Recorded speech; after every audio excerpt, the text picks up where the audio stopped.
Hey everyone, per your requests, I'm starting Soul Land 5. The Rebirth of Tang San. Chapters 681 through 700 of the previous episode. Tang San showcases the power of the golden armor transformation to Mei Gongzi, proving its transcendent strength before using it to quickly carve out a cave. Inside, he constructs a relay teleportation array that allows them to travel effortlessly from Golden Valley to near the ancestral court. Later, Tang San embarks on a solo mission to climb the Sunborn Sacred Mountain. Enduring the extreme heat, he triggers the mountain's trial, absorbing pure yang energy from a powerful golden red projection of the Sunborn Nymph Emperor to further his bloodline fusions before descending. Chapter 701. By contrast, the worst-case scenario for Tang San was much more troublesome. If he failed to overcome the tribulation, there was only one possible outcome: instant and complete annihilation. Alright, if you encounter any danger, notify me as we agreed earlier. I'll come to you immediately. For now, I need to proceed with my preparations. Once your time is set, let me know using our signal. Okay. Be careful with everything. After ending the communication, a slight smile finally appeared on Mei Gongzi's pretty face. At least everything had gone smoothly up to this point. Everyone who knew she had come to report for duty would think she was facing a massive trial, but only she knew that what Tang San was about to face was countless times more difficult than hers. This was a challenge they would face together. As Tang San had said, once they overcame this hurdle, the sky would be the only limit for them, and they would be free to soar. The carriage continued its journey, taking a considerable amount of time before finally reaching its destination. The Ancestral Court Council's hall was located just north of the Ancestral Court Plaza, on a massive mountain towering high enough to rival not just the sacred mountains, but also the massive ancestral mountains surrounding the ancestral court. In fact, it was said that the entire mountain was hollow, and the hall was not on the mountain but the mountain itself. The carriage was stopped at the foot of the mountain by the ancestral court guards, who informed Mei Gongzi that she needed to walk into the council mountain. This was the rule. No matter their rank, everyone had to disembark and walk from here. Mei Gongzi stepped out of the carriage. Not far away was the place where she had fought before, where she had achieved the greatest honor of her life, making her name known throughout the ancestral court and even the entire demon continent, and restoring the glory of the Peacock Demon clan. Glancing towards the ancestral court plaza, Mei Gongzi then shifted her gaze to the council mountain. This was undoubtedly the highest authority on the entire demon continent. On regular days, at least one emperor would be stationed at the council mountain, with all the emperors taking turns guarding it. Whenever a major event occurred, the emperors would gather here to discuss and make decisions. These people held in their hands the life and death of the entire continent. The council mountain was so tall that its peak was lost in the clouds, invisible from below. It also had stone steps that led up, resembling the climb to the emperor's palaces. The entrance to the council hall was located halfway up. Guards stood watch there, visible from below. The ancestral court guards were carefully selected from the emperor clans, all of them outstanding individuals. This time, the ones responsible for welcoming her were the Phoenix Guards, the undying demon emperor's descendants. The Phoenix race and the Peacock Demon clan were mortal enemies, and from this welcoming lineup alone, it was clear that the ancestral court was hostile toward Mei Gongzi. The 20 Lion Tiger Guards saw Mei Gongzi disembark and immediately surrounded her, placing her at the center of their troop. Mei Gongzi walked toward the steps of the council mountain. However, the Phoenix Guards blocked their path. The leading Phoenix Guard captain said in a deep voice, "The council mountain is a sacred place. City Lord, you must ascend the mountain alone." On Mei Gongzi's side, the most imposing guard captain snorted coldly, "We are the City Lord's guards. We must protect her at all times." The Phoenix Guard remained unmoved. "That is the rule. Attendants must enter from the side." The Lion Tiger captain was about to say more, but Mei Gongzi raised a hand and he backed down. "I will climb the mountain by myself. You all enter as required." As she spoke, she began ascending the steps of the council mountain. From the moment she had entered the ancestral court, there were likely many people waiting for her to show a sign of weakness. Losing her temper now would only put her at a greater disadvantage. Before they arrived, Tang San had advised her to remain calm and composed. "Since we're here, let's settle in. There's no rush." The calmer she remained in the face of everything, the more control she would have over the situation. After all, Mei Gongzi was still just a young girl. The emperors waiting for her were at least hundreds of years old, some of them even thousands. If they decided to bully her, who could stop them? But there were limits to that, and she had to be fully cognizant of these limits. Whether or not the ancestral court wanted her evaluation to end on a positive note, They could not oppress her excessively during the trials. Everything had to follow due process. Otherwise, who would ever believe in the so-called fairness of the ancestral court? And as long as there were rules, they could be used to her advantage. As she ascended the steps, Mei Gongzi paused slightly because she immediately felt an invisible pressure bearing down on her. This pressure didn't come from above but appeared beneath her feet, as if an invisible force were pulling at her, trying to prevent her from climbing higher. Mei Gongzi only paused briefly before calmly continuing her ascent. Her steps were steady with no hesitation, even as the pull grew stronger. Her pace remained unchanged. Gravity? Heh, is this the best you can do? Mei Gongzi appeared completely calm, even looking like an ordinary human girl, without any powerful aura emanating from her or anything particularly unusual. The Phoenix Guard seemed to already know what she was about to face, so they didn't follow her up the mountain. However, when they saw Mei Gongzi casually climbing the steps, they couldn't help but show expressions of surprise, even wondering if they were seeing things. Did they decide not to test her here after all? The test had certainly not been cancelled. In fact, not only did the pull increase, but it would sometimes suddenly disappear, seemingly intending to trip her up. Yet throughout her ascent, Mei Gongzi remained composed, moving as if nothing beneath her feet concerned her, as if all of it was entirely isolated from her body. The Peacock Demon Clan's ultimate technique, Star Shift. Even before breaking through to godhood, Mei Gongzi had already been able to use Star Shift during the Ancestral Court Elite Tournament. After becoming a god, her body was transformed by the tribulation, forging an even closer bond with spatial elements. While cultivating with Tang San, he often used the space-time beacon to help her comprehend space, and he imparted to her the understanding of space that a god king had. Her mastery of Star Shift had long since reached perfection. Now, no matter how the gravity beneath her feet shifted, Star Shift would automatically activate, effortlessly dissipating the force beneath her, and allowing her to continue her ascent as if nothing had changed. This alone was something that great demon kings couldn't achieve, much less normal demon kings. Clad in her splendid attire, Mei Gongzi ascended the mountain with graceful steps. At the foot of the council mountain, her delicate figure didn't stand out much, but as she climbed, the Phoenix Guards below felt as if her presence was growing larger. This new Peacock King had already begun to exert pressure on them, subtly suppressing the pride that belonged to the Phoenix clans. A faint smile appeared on Mei Gongzi's face as she felt the gravity beneath her feet increase to 10 times the normal level as she neared the council hall entrance. No, it wasn't just that the basic gravity increased tenfold, but the fluctuations became even more erratic. A normal demon king would have long since been forced to kneel. If one observed with divine consciousness, they would notice that the space around Mei Gongzi's body constantly shifted, twisted, and vibrated, neutralizing the gravitational changes beneath her feet. Everything appeared effortless and harmonious, with no trace of deliberate action. Finally, after ascending the last step, all the gravity silently disappeared. Mei Gongzi stood there calmly as if nothing had happened, gazing at the towering 100-meter stone gate before her with a thoughtful expression on her face. Before her stood only the massive double stone gate. No ancestral court guards, no one to guide her. Having arrived here, she undoubtedly needed to enter through this gate, but the gate was closed. Was she supposed to kick it open or something? Raising her head to look at the massive stone gate, Mei Gongzi saw many carvings on it. The left side of the gate was adorned with various animal forms, demons more specifically. A glance was enough to reveal that these were all carvings of first-tier demon clans. In other words, only clans that had produced an emperor were qualified to have their likeness carved here. On the right side of the gate were naturally carvings of the nymph clans. The most central one depicted the sun and moon in radiant opposition, representing the sunborn nymph emperor and the earthshade nymph emperor. The two massive stone gates exuded a faint but palpable oppressive force, causing Mei Gongzi to feel a divine consciousness pressure, as overwhelming as a mountain pressing down on her. Mei Gongzi closed her eyes, and immediately within her divine consciousness, it seemed as though countless powerful beings were whispering. These whispers subtly tugged at her divine consciousness, causing it to fluctuate. Guided by her divine consciousness, Mei Gongzi activated the celestial plume within her sea of consciousness. Instantly, her entire aura became elusive and ethereal.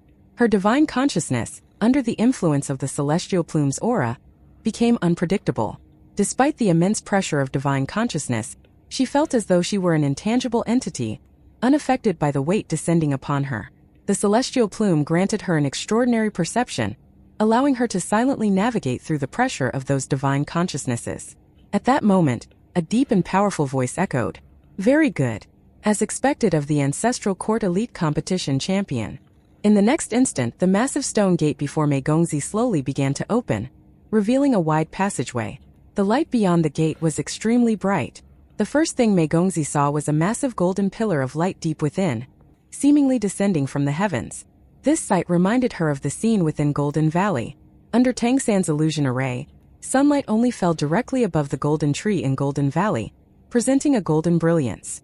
But what she saw now was a true golden pillar of light, connecting heaven and earth, towering who knew how many meters tall and illuminating the entire interior of the Council Mountain. On either side, giant pillars stood, each carved with the likeness of a different creature. Each pillar seemed almost alive, exuding a distinct aura. These pillars varied in height, but even the shortest was over 100 meters tall, and each emitted a different aura. The pillars formed 2 rows that led to the center of the hall, with the tallest being the massive golden pillar of light in the middle. Even with Mei Gongzi's cultivation, she couldn't clearly perceive the nature of the energy within the golden pillar of light. All she could sense was its vastness. Mei Gongzi walked slowly into the council hall, her heartbeat quickening slightly. She knew that this was the highest authority on the entire demon continent, where the emperors of the demons and nymphs held their discussions. This place even determined the fate of the entire demon continent, in fact the fate of the entire Phelan planet. The stone gate behind her slowly closed with a deep rumble, but Mei Gongzi didn't turn around. She could feel that this place was different from the outside world, as if it were a separate plane. Upon entering this world, she felt her bloodline power and divine consciousness overflow, naturally elevated to their peak state. It seemed that the energy of this place caused one to transcend their normal limitations and reach absolute peak power. The nature of this place was something Mei Gongzi couldn't fully comprehend yet, but she could sense that it was a place of wonder. Although she couldn't articulate whether it was good or bad, the good seemed to outweigh the bad. It wasn't just a simple matter of being favored by fortune. There was also a subtle sense of division. It seemed that many different forces were gathered here, some complementary, others in opposition. Then she remembered the complex energy fluctuations within the ancestral court, the mixed state of different elemental attributes. Was that related to the situation here? Mei Gongzi continued walking forward, and each time she passed between 2 pillars, she felt something different. The taller the pillar, the more pronounced the sense of pressure. The shorter ones were easier to bear. She suddenly realized that if each of these pillars represented an emperor, then the taller the pillar, the stronger the emperor it represented. Tang San had once told her that though all demon emperors and nymph emperors were technically at the same cultivation level, there were differences in cultivation strength. The power of emperors varied quite significantly. Looking at these pillars, it was clear that Tang San's words were true. The shortest pillar seemed to be just over 100 meters tall, while the tallest reached a height of nearly 500 meters.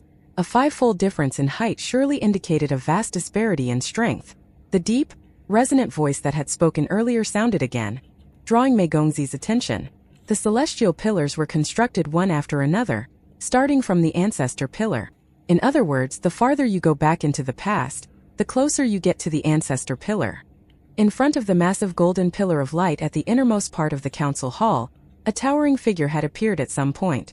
This figure stood over 10 meters tall, enormous and imposing, exuding a sense of unparalleled solidity. It did not even seem to be a living being, but rather a majestic mountain. The Golden Mammoth Demon Emperor. Although it was her first time seeing him, Mei Gongzi immediately recognized him. This irreplicable solid presence, combined with his physical characteristics, made him impossible to confuse with someone else. He was the strongest in defense among all demons, the leader of the Golden Mammoth clan, and the only demon emperor with a golden bloodline. The Golden Mammoth Demon Emperor's gaze was very calm, and he was not hiding his admiration for Mei Gongzi in the slightest. A young girl, not even 20 years of age and maybe 20 generations his junior, yet from the moment she began her climb, the ability she displayed had already earned his deep admiration. To be able to utilize Star Shift to this degree means that when it comes to comprehension of space, you've already surpassed your father. It is no coincidence that you won the elite competition, the Golden Mammoth Demon Emperor said with a smile. Mei Gongzi slightly bowed and saluted him. Greetings, Your Majesty Golden Mammoth Demon Emperor. The Golden Mammoth Demon Emperor smiled and said, You should have already understood that each of these pillars represents an emperor, an ancestor of the demons or nymphs.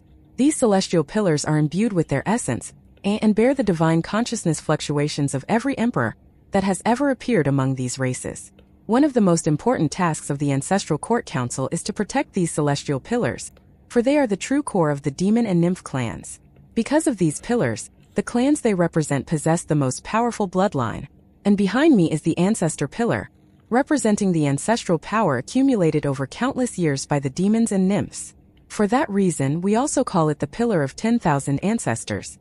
The Celestial Fox Demon Emperor once said that each time a new celestial pillar is added here, the fortune of the entire demon continent becomes more concentrated, and the foundation of the demons and nymphs deepens, giving our races better growth opportunities. If it weren't for... He paused, then chuckled.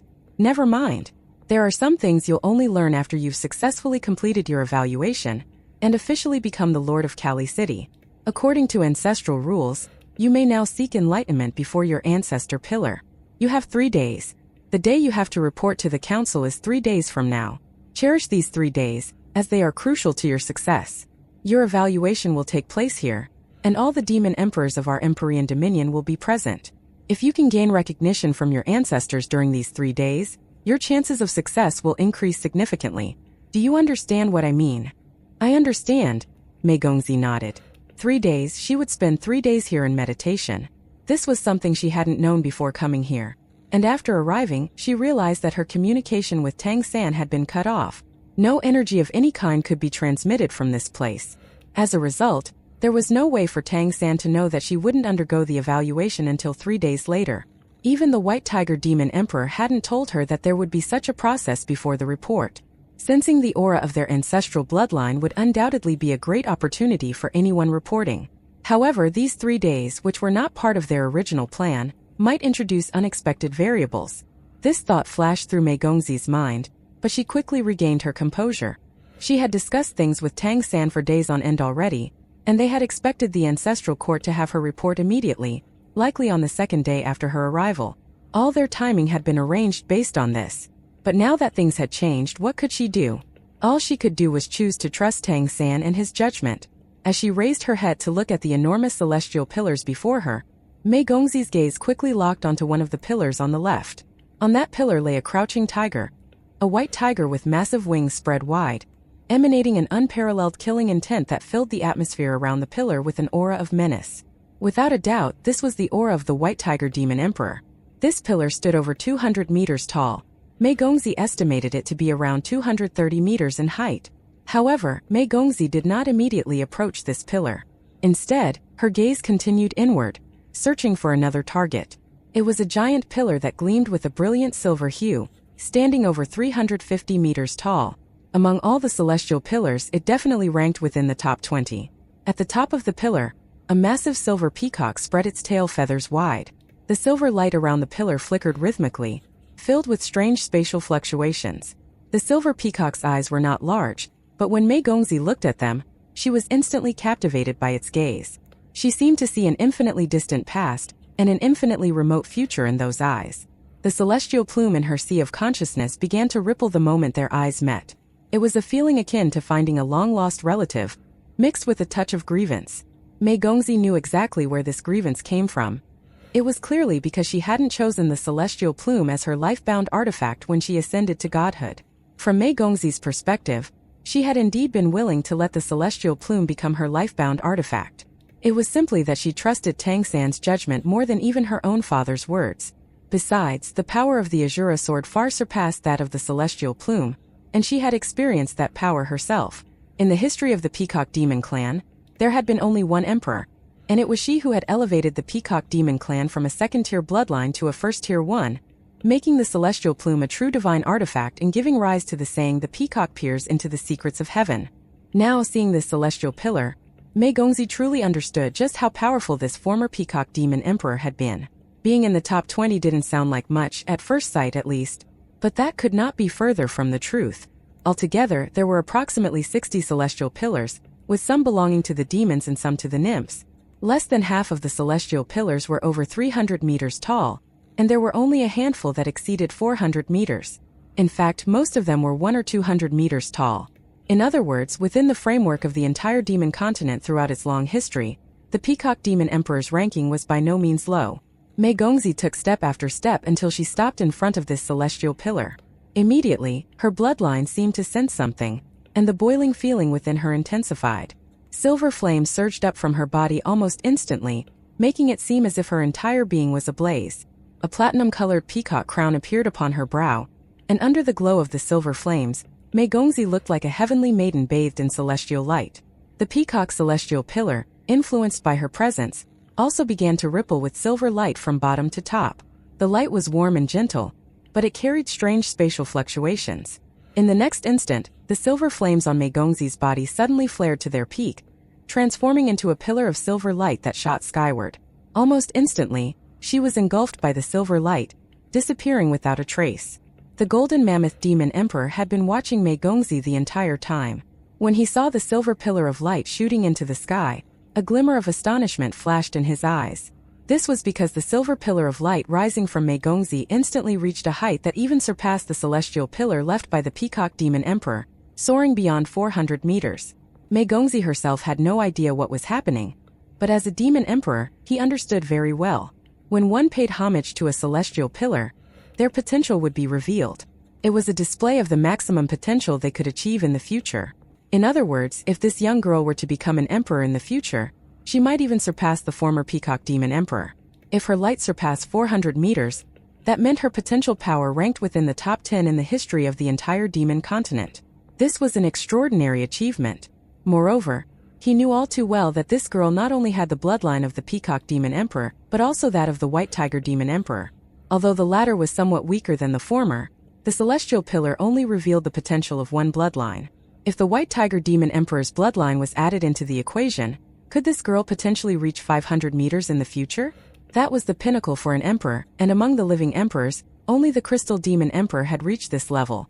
In fact, throughout history, only one being apart from the Crystal Demon Emperor had reached such heights. The Golden Mammoth Demon Emperor's gaze flickered slightly as he recalled the instructions of the Celestial Fox Demon Emperor. For the first time, doubt arose in his heart. On the demon continent, the number of emperors that could emerge was limited, but without a doubt, the stronger the individual emperor, the greater the benefit to the Empyrean Dominion. If the Empyrean Dominion could produce another demon emperor at the 400-meter level, then the Solstice Empire would be put at a disadvantage. The silver light gradually merged back into the Peacock Demon Emperor's celestial pillar, and Mei Gongzi vanished along with it. After a moment of contemplation, the Golden Mammoth Demon Emperor's eyes glinted with gold, and he too disappeared into thin air. At this moment, Tang San was at the White Tiger Grand Hotel. He had already completed his preliminary preparations and had climbed the 4 sacred mountains he needed to. Now it was just a matter of waiting for the right moment. However, he suddenly realized that his communication link with Mei Gongzi had been severed. This meant that Mei Gongzi had likely reached the Ancestral Court Council Mountain, and there was a barrier in place that cut off their connection. Their connection wasn't just through communicators, they also shared a bond thanks to having merged their divine consciousnesses multiple times. This barrier that could even isolate divine consciousness was undoubtedly the strongest barrier on the entire demon continent. Having never been subject to such an evaluation before, they were unaware of the process leading up to it or the timing involved. They only knew about the 3 evaluation items, which were more or less public knowledge anyway. Therefore, Tang San now had to rely on his own judgment to determine the best time to act to support Mei Gongzi. But Tang San didn't panic. He quietly pondered for a moment, then placed his right hand on his forehead, activating his divine consciousness as he attempted to sense her presence. What he sought to sense was the aura of the Azura sword. In his past life, this supreme artifact had been jointly wielded by the two of them, nourished by their divine consciousnesses. It was also the artifact most likely to break through barriers. His divine consciousness spread out, attempting to perceive the sword intent that held the power to shake the heavens and earth. Yet even after a long time there was no result. Tang San frowned slightly. The Ancestral Court was quite something, it seemed. Even the aura of the Azura sword couldn't penetrate through. In that case, he would have to act a little earlier to avoid being unable to respond if a crisis befell Mei Gongzi. At this moment, he was sitting in his cultivation chamber, surrounded by amethystine crystals. But he wasn't using the crystals to absorb energy to nourish his divine consciousness. On the contrary, he was using the energy to suppress his power, keeping the turbulent energies within him stable, and maintaining a balance that prevented them from erupting. Just then, Tang San sensed something and directed his gaze toward the outside of the cultivation chamber. A sharp aura gathered in the direction of the living room, and a terrifying pressure spread almost instantly, permeating every corner of the top 2 floors of the White Tiger Hotel. It was as if a primordial beast had appeared there, growling in a low tone. With each breath, the spiritual energy of heaven and earth on the top 2 floors converged toward the being, emitting that terrifying pressure, like rivers flowing into the sea. Once, twice, 3 times. By the 3rd breath, the spiritual energy in the entire room had been completely drained. In the next instant, the overwhelming pressure vanished as abruptly as it had appeared, as if it had never been there. Feeling the disappearance of that pressure, a faint smile appeared on Tang San's lips. No matter what, family is family. Perhaps this person was bound by the rules of the ancestral court and couldn't say anything, but their actions had already conveyed a lot to Tang San. 3 days, huh? I see. So there were still 3 days of buffer time. Unfortunately, during these 3 days he would have to remain here. With things being as they were, Tang San couldn't afford to move around freely. One wrong move could trigger a major catastrophe. But with this definite information, he could now settle down and close his eyes again, drawing the energy from the amethystine crystals to wrap his body, suppressing the turbulence within and isolating himself from the outside world. Silver light swirled around her. When her consciousness stirred awake, she found herself in a world of silver. It was a strange and wondrous space. Everything around her seemed to be composed of overlapping layers of space, like fragments, or perhaps distinct worlds. When these spaces merged or touched each other, various changes would occur. He had once told her that space was one of the most mysterious things in the world, a perfect pair for time. At their most fundamental level, every plane and every single thing, from the vastness of the universe to the tiniest speck of dust, was composed of space and time. The strange space before her gave her a unique feeling. Although space could change in countless ways, it followed a particular pattern, and the space here was stable, operating according to that specific pattern. You carry my bloodline, yet it is not pure. An ethereal voice suddenly echoed. The voice seemed to squeeze out from every spatial crevice around her, making it quite eerie. Ancestor, she asked in surprise. I suppose you may call me that. But you are human. You possess human blood, I see. And the blood of the white tiger as well? Strange mixture, strange indeed. How did you manage to reach this point? Strange, very strange. Your aura is peculiar. You didn't choose the celestial plume. I came to the ancestral court to report for duty, she respectfully replied. Reporting for duty? You succeeded as the Lord of Kali City. My people marrying outside the clan is bad enough, and they actually chose a weak race like humans? Could it be that this is the method they found to break the curse? The voice reverberated with a mix of confusion and melancholy. A curse? What curse are you referring to? A curse from the heavens. Did the words I left behind not survive? The voice replied, clearly taken aback. Which words are you talking about? She asked, equally surprised. The voice fell silent for a moment. Ah, I see. You didn't choose the celestial plume as your core artifact, so you are unaware. Only when the celestial plume truly acknowledges a master will my message appear. It seems that before you, no one in our clan was recognized by it. The curse is indeed powerful. Far more than I anticipated. Can you tell me what this curse is? Although I find it strange that someone in your state has come here to face the trace of divine consciousness I left behind, I have to admit, things are looking better than anything I've ever imagined. You are remarkably better, in fact. You are fortunate not to have chosen the celestial plume as your core artifact. Otherwise, even if you managed to break the old curse, you would only be cursed once more. Her heart tightened. You mean, there is a curse that comes from peering into the secrets of heaven? Indeed, the voice said solemnly. The workings of heaven cannot be revealed. This is a law, not just of our plane but of the entire universe. In my youth I was brash and confident in my unparalleled talent. Spurred on by the celestial fox, I managed to use the power of space to force the secrets of heaven into view. It did bring glory, but at the cost of exhausting my lifespan. Despite being a demon emperor, I lived less than 200 years. And I was cursed, bringing misfortune upon my descendants. What an unspeakable regret. I cannot tell you how much it pains me to have brought heavenly punishment upon my very own clan. Did the previous clan leaders hear this from you? Did they come here to meet you? Amidst the swirling silver light, a phantom silver silhouette slowly took shape, illuminated by the layered silver halos. It was a female figure. Her features were indistinguishable, but she was most certainly female, and a magnificent peacock tail fanned out behind her. No, you are the first to communicate with me since I created the celestial pillar. Seeing me requires understanding the true essence of space, and it appears that none of our clan members before you achieved that. They didn't even gain the celestial plume's acknowledgement. How useless. But you not only gained its recognition, you also chose not to make it your core divine item during your ascension. This may be the work of fate. Your time here is limited. From now on, do not interrupt me. Listen as I tell you some things. Yes, Mei Gongzi bowed again, paying her respects to the projection of the Peacock Demon Emperor. You should be familiar with the phrase, the peacock peers into the secrets of heaven. It refers to my ability to see the future. I could make predictions for the demons and nymphs, and prevent many crises from arising on the demon continent. If you saw me back then, you could only describe me as arrogant beyond measure, completely unaware of how dangerous it was to foresee the future and reveal the secret workings of heaven. Remember what I tell you. The secrets of heaven must not be revealed. Once you reveal them, the repercussions can affect not just you but everyone and everything connected to you, family, clan members, even friends. I possess the greatest talent our Peacock Demon clan had ever seen, and in my youth, I received countless opportunities bestowed by the heavens. However, in my later years, not only did my body deteriorate severely, but I was forced to watch helplessly as my loved ones left me one by one, and even the continuation of our bloodline became a grave concern. At first, I didn't understand why this was happening. It wasn't until the end of my life that I finally realized why a demon emperor like me faced such a fate. It was all the backlash from revealing the secrets of heaven. But now that you are the clan leader, I may finally be able to rest at ease. Since you didn't use the celestial plume as your life-bound item when you ascended to godhood, you may not be struck by the same ill fate I was. In the past, after I attained godhood, I fully merged with the celestial plume, nurturing its growth with my own essence. It became a powerful artifact that allowed me to see the future. Each time I did that, it would grow stronger, and it would gain even greater prophetic abilities. At that time, I even believed I could become the most powerful demon emperor in the entire Empyrean Dominion. Who cared about fortune? I could see the future. I was the strongest.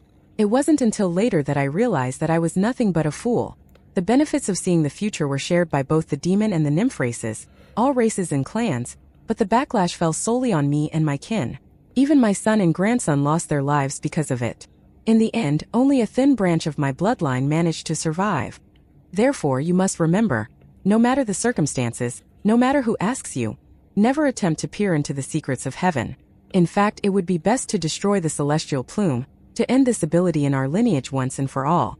Otherwise, our Peacock Demon clan will inevitably face extinction due to this power. Remember this, granddaughter of mine.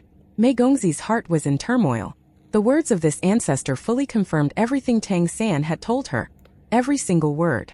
Tang San had once warned her never to use the celestial plume to look into the future, and now this Peacock Demon Emperor, the Peacock Demon Emperor, was proving with her own experience what would happen if she did.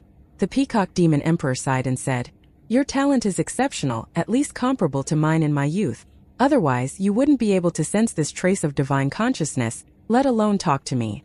I made great contributions to our clan, but I also brought equally great disaster upon it. Even our fertility was affected by the backlash. How many members does our clan have now?" As the clan leader and city lord, she knew best how many were under her lead. She responded without hesitation, 3,682. Do you know how many members there were when I was the clan leader? Mei Gongzi shook her head. 360,000. Mei Gongzi shivered. Cold sweat dripped down her back. Was the backlash for seeing the future truly so terrifying? The Peacock Demon clan wielded the power of space. If the clan had more than 30,000 members, then even if there was no emperor, the ancestral court would not dare to strip them of control over Kali City just like that. Yet she was now finding out that they were at best 1/10 of their peak number. 1/10. And worst of all, the Peacock Demon clan was completely in the dark. Even her father, who was almost demonically clever, hoped that she could become the master of the celestial plume, and through it, eventually become the next Peacock Demon Emperor. But it seems fate left us a way out. You did not make the celestial plume into your core divine item. Had you done so, it would have increased in power along with you, and eventually you wouldn't have been able to resist using it. Its control over the secrets of heaven would inevitably impact you, pushing you down the path of revealing those secrets to others. Child, you must remember my words, never attempt it. Do you understand? Yes. Mei Gongzi nodded seriously. She already had every intention to follow Tang San's advice, and now with this testimony born of personal experience, there was no way she would go near that dangerous path. It was only at this moment that the emotions within the Peacock Demon Emperor's divine consciousness seemed to ease slightly. She said softly, "Since you have come here to undergo evaluation, let me use this time to guide you. You deserve to pass. Have you learned our clan's most powerful combat technique? The Celestial Dance?" Mei Gongzi nodded. Yes, I have. The Peacock Demon Emperor continued. The celestial dance, with its steps that harmonize heaven and earth, is not merely a method to summon up visions of the future. It is also a means of harmonizing space. That's right. One aspect of the dance is peering into the secrets of heaven, but the other is manipulating space in our clan's unique way, transforming it into our true domain. Space is omnipresent, and thus our domain will be omnipresent. By mastering space, you can control the foundations of the universe itself. Now sit down, child. Let me teach you the true celestial dance. Mei Gongzi crossed her legs and sat down. Immediately, the space around her began to ripple, with waves of space elemental energy surging around her and rapidly integrating into her very being. She felt as if she were crossing through an endless span of space, with many different worlds flashing past her. It was as if countless ever-changing spaces were dancing around her. Space can be divided, overlapped, torn apart, and fused. As the masters of space, we ourselves are part of space, and we are the avatars of space. Space is everything outside and everything within. It can contain everything in this universe, yet at the same time it can be as small as a mustard seed. You must always keep space under your control. Now, you must experience this, and you must experience it thoroughly. I will use my divine consciousness to guide you through the mysteries of space. Thousands of silver light spots surged and roared, and within that surge, everything seemed to shift and change in an illusory manner. Mei Gongzi felt as though her body had transformed into countless specks of silver light, expanding in all directions. Tang San slowly opened his eyes. If one looked closely, they would notice that the space around him was slightly distorted, as if on the verge of collapsing. A faint purple halo enveloped him, keeping him relatively stable. However, his eyes continually flickered with changing lights, as if different energies were struggling against each other deep within. The aura around him shifted in tandem with the changes in his gaze. Tang San knew this was a sign that he was about to lose control over his cultivation entirely. He was reaching the final moments. He took a deep breath and stood up. Even the simple act of standing up, a movement that would usually be completely natural and effortless, now required extreme caution. It had been 2 days since he lost contact with Mei Gongzi. During these 2 days, he hadn't left the cultivation chamber. He had focused on suppressing his cultivation and making fine adjustments to his abilities. He was making his final preparations. Pressing his communicator, Tang San connected to someone. It's time. A familiar voice responded from the other side. All right, everything's set. I'll come to pick you up in an hour. After hanging up, Tang San slowly walked out of the cultivation chamber. The spiritual energy of heaven and earth in the room had become extremely dense again. However, Tang San didn't dare make any excessive movements. He could only let the faint purple halo on his skin completely isolate him from this energy. He stretched his body slightly and then walked to the balcony, gazing into the distance. The council mountain wasn't far from the White Tiger Hotel. From where he stood, he could even faintly see the side of the council mountain. His beloved was in the council hall at the core of the mountain, right this very moment. According to the information he had been given by the White Tiger Demon Emperor, she would face her evaluation the day after tomorrow. The great test would undoubtedly be extremely difficult for her. Passing or failing the test was the difference between a bright future and one of living in the darkness. For Tang San, it was far more simple. If he failed, he died. Mei Gongzi had to face the censure of the numerous demon emperors of the Empyrean Dominion, while he had to confront almost the entire plane. But he did not falter even for an instant. She was waiting for him. She had told him that, and he would not disappoint her. Don't worry, big sister Mei. Don't worry, Xiaowu. For you, no matter what challenges I face, I will overcome them. Even if it means destroying this world, I will not hesitate. Tang San's gaze was cold and unwavering. At that moment, there was no hesitation or doubt in his heart, only the determination to move forward. And move forward he would, no matter what. He stood on the balcony, silently watching in the direction of the council mountain. Whether it was the celestial fox demon emperor or any other emperor, they had better not harm his beloved.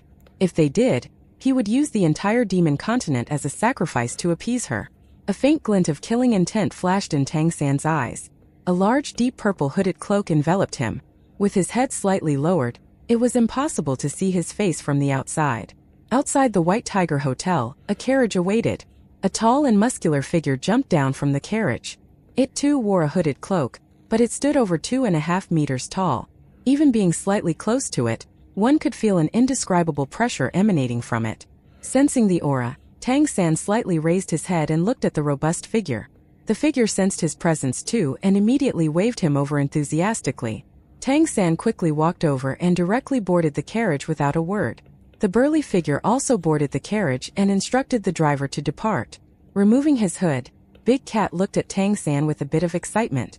"Brother Azura, I've prepared everything as you instructed. Don't worry, I had the Golden Lion clan handle the preparations, using members of their vassal clans. I'll bring you into the group shortly, and you can just follow along. What are you planning to do in that place?" Tang San didn't answer directly and instead communicated telepathically. "Big Cat, once you've brought me into the group, leave immediately. Erase all traces of our meeting. Don't leave any evidence that you've seen me. This is to avoid bringing trouble upon you. As for the Golden Lion clan members involved in this, you need to deal with them. Leave no loose ends. This is for your own good." When he heard the seriousness in Tang San's tone, Big Cat's eyes narrowed. "Do you need me to come with you? I'll erase the traces first, then find you. Don't be ashamed to ask for help. You are my brother and the benefactor of my clan. Whatever difficulties you face, I'll bear them with you." Tang San shook his head. "Thank you, but I'll have to decline. This time no one can help me. I have to do it on my own. Just do as I said. Soon enough you'll know what I'm planning. If I succeed, everything in the future might change." Big Cat furrowed his brow, feeling an inexplicable tension rising within him, but he didn't press further. Tang San's words made it clear that it was a crucial matter he was facing. "Anyway, if you need me for anything, just say the word. I'd go through fire and water for you. This life of mine is yours," Big Cat said in a deep voice. "I believe you, and you have nothing to prove to me. Protecting yourself is the best help you can give me. I will need you later," Tang San replied, falling silent once more. Big Cat silently tried to sense Tang San's aura and was surprised to find that at this moment, Tang San seemed almost like a void. He couldn't even feel the fluctuations of Tang San's aura. The carriage continued to travel for over an hour before it finally came to a stop. Big Cat was the first to disembark, then helped Tang San down. Beside their carriage, there was another larger one. Big Cat pointed to the larger carriage and Tang San, understanding the gesture, waved at him before boarding the bigger carriage. Big Cat didn't linger. He returned to the previous carriage, which immediately sped away from the spot. On the carriage Tang San boarded, there were 4 demons. They were clearly from different races judging by their physiques. Each wore a large hooded cloak identical to Tang San's, which completely concealed their appearance. The carriage moved steadily, and no one inside seemed inclined to speak. The atmosphere inside the carriage was heavy with silence. After another half hour of travel, the carriage stopped. A voice outside barked, "Everyone get off!" Tang San followed the other 4 demons out of the carriage, moving along with them. Soon, each of them was given a number tag and directed to line up in a designated spot. There were already dozens of hooded demons in line. With just a brief scan, Tang San could tell that he was the only human among them. Everyone else was a pure-blooded demon. The color of their hoods indicated their groups, and the 4 demons who had disembarked with Tang San wore hoods of the same color as his. "You know the rules, so I won't bother. Once you enter, it's every demon for themselves," a strong wolf demon shouted loudly. A streak of golden hair on its head marked it as a member of the wolf demon nobility. This place was very familiar to Tang San. The first time he came to the ancestral court, this was the end goal. It was also here that he had encountered many unique beings and found an irreplicable opportunity. And now he was back. Yes, this was the great beast fighting arena of the ancestral court. A dangerous area where at most half of the participants could come out alive. The Hell Garden. Heaven and hell both exist in this world, was a phrase Tang San would never forget. But he was far from the Tang San that had first arrived in this garden. There was no comparison. The requirement for entering Hell Garden was that participants had to be below godhood. Those who came here to risk their lives in exchange for money and resources were all Ninth Order powerhouses. The ancestral court's arena was different from those in other cities. Elsewhere, most participants were slaves, but here all participants joined voluntarily, and most of them were nobles. This was why they often concealed their appearances. Some wore masks, others hoods, others both, to avoid revealing their identities. Anyone who managed to come out of here alive would receive a massive reward. Those who dared to come here either had immense confidence in themselves or were desperate for money or acknowledgement, or perhaps a combination of both. To come here, Tang San didn't even use the Etherhorn Merchant Association. Instead, he had Big Cat use the Golden Lion clan's connections to secure him a spot. The situation in Cali City was still relatively complicated, and Tang San couldn't allow those who shouldn't know of his presence to find out that he had entered the Hell Garden again. The Hell Garden, the place he had ultimately chosen for his tribulation. At that moment, the passage ahead opened, and all the teams participating in this battle royale began to enter the Hell Garden. The burly figure at the front of Tang San's 5-member team suddenly turned back and muttered, "Once we're inside, you'd better listen to me. This is my second time in the Hell Garden." Not only was it wearing a hooded cloak, but it also had a mask on its face. Judging by the visible parts of its appearance, it was a bear demon. It stood around 3 meters tall, a fairly typical height for a bear demon, but its aura was notably heavy and dense. Second time entering, the team Tang San joined was known as a scattered team, a temporary group formed by individuals without a fixed team. Scattered teams were quite common in the ancestral courts arena. After all, it wasn't easy to form a permanent team of 5 where everyone was willing to risk their lives. Everyone knew that entering this arena carried a high chance of not making it out alive. None of the team members objected to the bear demon's words. Standing at the back, Tang San saw the 3 members in front of him nod in agreement one after another, so he also nodded in response. Experience in Hell Garden made the bear demon a good choice for leading the team. The team ahead had already begun to enter, and Tang San's group slowly followed. This was Tang San's second time in this place, and as he recalled everything he had seen here before, his gaze grew even colder. Light flickered, and the familiar aura descended once again. Tang San and his temporary teammates were now inside the Hell Garden. The moment they entered, Tang San immediately sensed the changes in the fortunes of this place. The last time he came here, his discerning eye of heaven was still underdeveloped, limiting his perception. But this time was different. He had cultivated his discerning eye of heaven to the 9th order. In other words, his celestial fox vision was on the level of a 6-tailed celestial fox. For the celestial fox clan, achieving godhood was extremely difficult, as they were not adept at combat and found it hard to withstand tribulations. They could only rely on their control over fortune to resist. Thus, there were very few gods among them, and reaching the 9th order made one a pillar of the clan. An endless sea of flowers stretched out before Tang San's team, with warm-colored blossoms dominating the landscape. The teleportation had gone very smoothly. Tang San's small team wasn't missing any members. Be careful. From now on, don't touch any of the cool-colored flowers. The areas with warm-colored flowers are safe. However, every so often, the colors of the flowers will change, and when that happens, we need to move to the warm-colored areas as quickly as possible. Tang San had entered without much of a guidebook last time, but that didn't matter much to him. He didn't need to listen to these explanations now. The fact that he had entered this place was enough. Tang San stood straight, carefully determining his position. "Let's go." The leading bear demon grumbled, taking the lead. "Remember, in the Hell Garden, our first priority is to avoid combat. Minimize the chances of fighting and let the others kill each other off first. If by the time the final teleportation happens, half of the participants are already dead, we'll naturally be safe. There are valuable items in the Hell Garden. Some flowers bear fruit, and if you find any, don't miss the opportunity. These fruits can fetch a good price outside, they're extremely rare. As the captain, if our team finds any of these, I take 40%. I also take 40% of all the prize money. I'm the one who'll lead you out alive, so it's only fair I take more. Do any of you have an issue with that? If you're not afraid to die, you can choose to act alone." "I will take that option," Tang San said, not wanting to waste time with these temporary teammates. "What did you say?" the bear demon growled, a wave of murderous intent instantly enveloping Tang San. Participants entered Hell Garden in teams, and losing a member would undoubtedly weaken the team's overall strength. The bear demon hadn't expected that, in such a dangerous place as Hell Garden, anyone would actually choose to act alone. The bear demon strode up to Tang San. "Are you aware that acting alone is no different from seeking death?" Tang San, also wearing a mask, had to look up at the figure towering over him. The bear demon's body radiated intense blood energy. It bent slightly and brought its massive paw down toward Tang San's shoulder, but in the next instant, its paw froze in midair. No one saw how Tang San moved, but he was already gripping one of the bear demon's claws. The bear demon was momentarily stunned and instinctively tried to press Tang San down, but to its horror, it found that its claw was as immovable as if it were cast in iron. The large paw couldn't budge even a fraction. "You!" the bear demon roared, bringing down its other paw forcefully as an orange-yellow glow erupted from its body. Tang San frowned slightly and lightly flicked his hand. The bear demon had clearly activated its bloodline power, yet its massive body was shaken off and then slammed heavily into the ground. As the other teammates were still in shock, Tang San's right foot forcefully stomped on the ground, and a flash of dark golden light appeared. A low rumble echoed as a massive shockwave sent the bear demon and the other 3 team members flying into the air, where they immediately fell unconscious.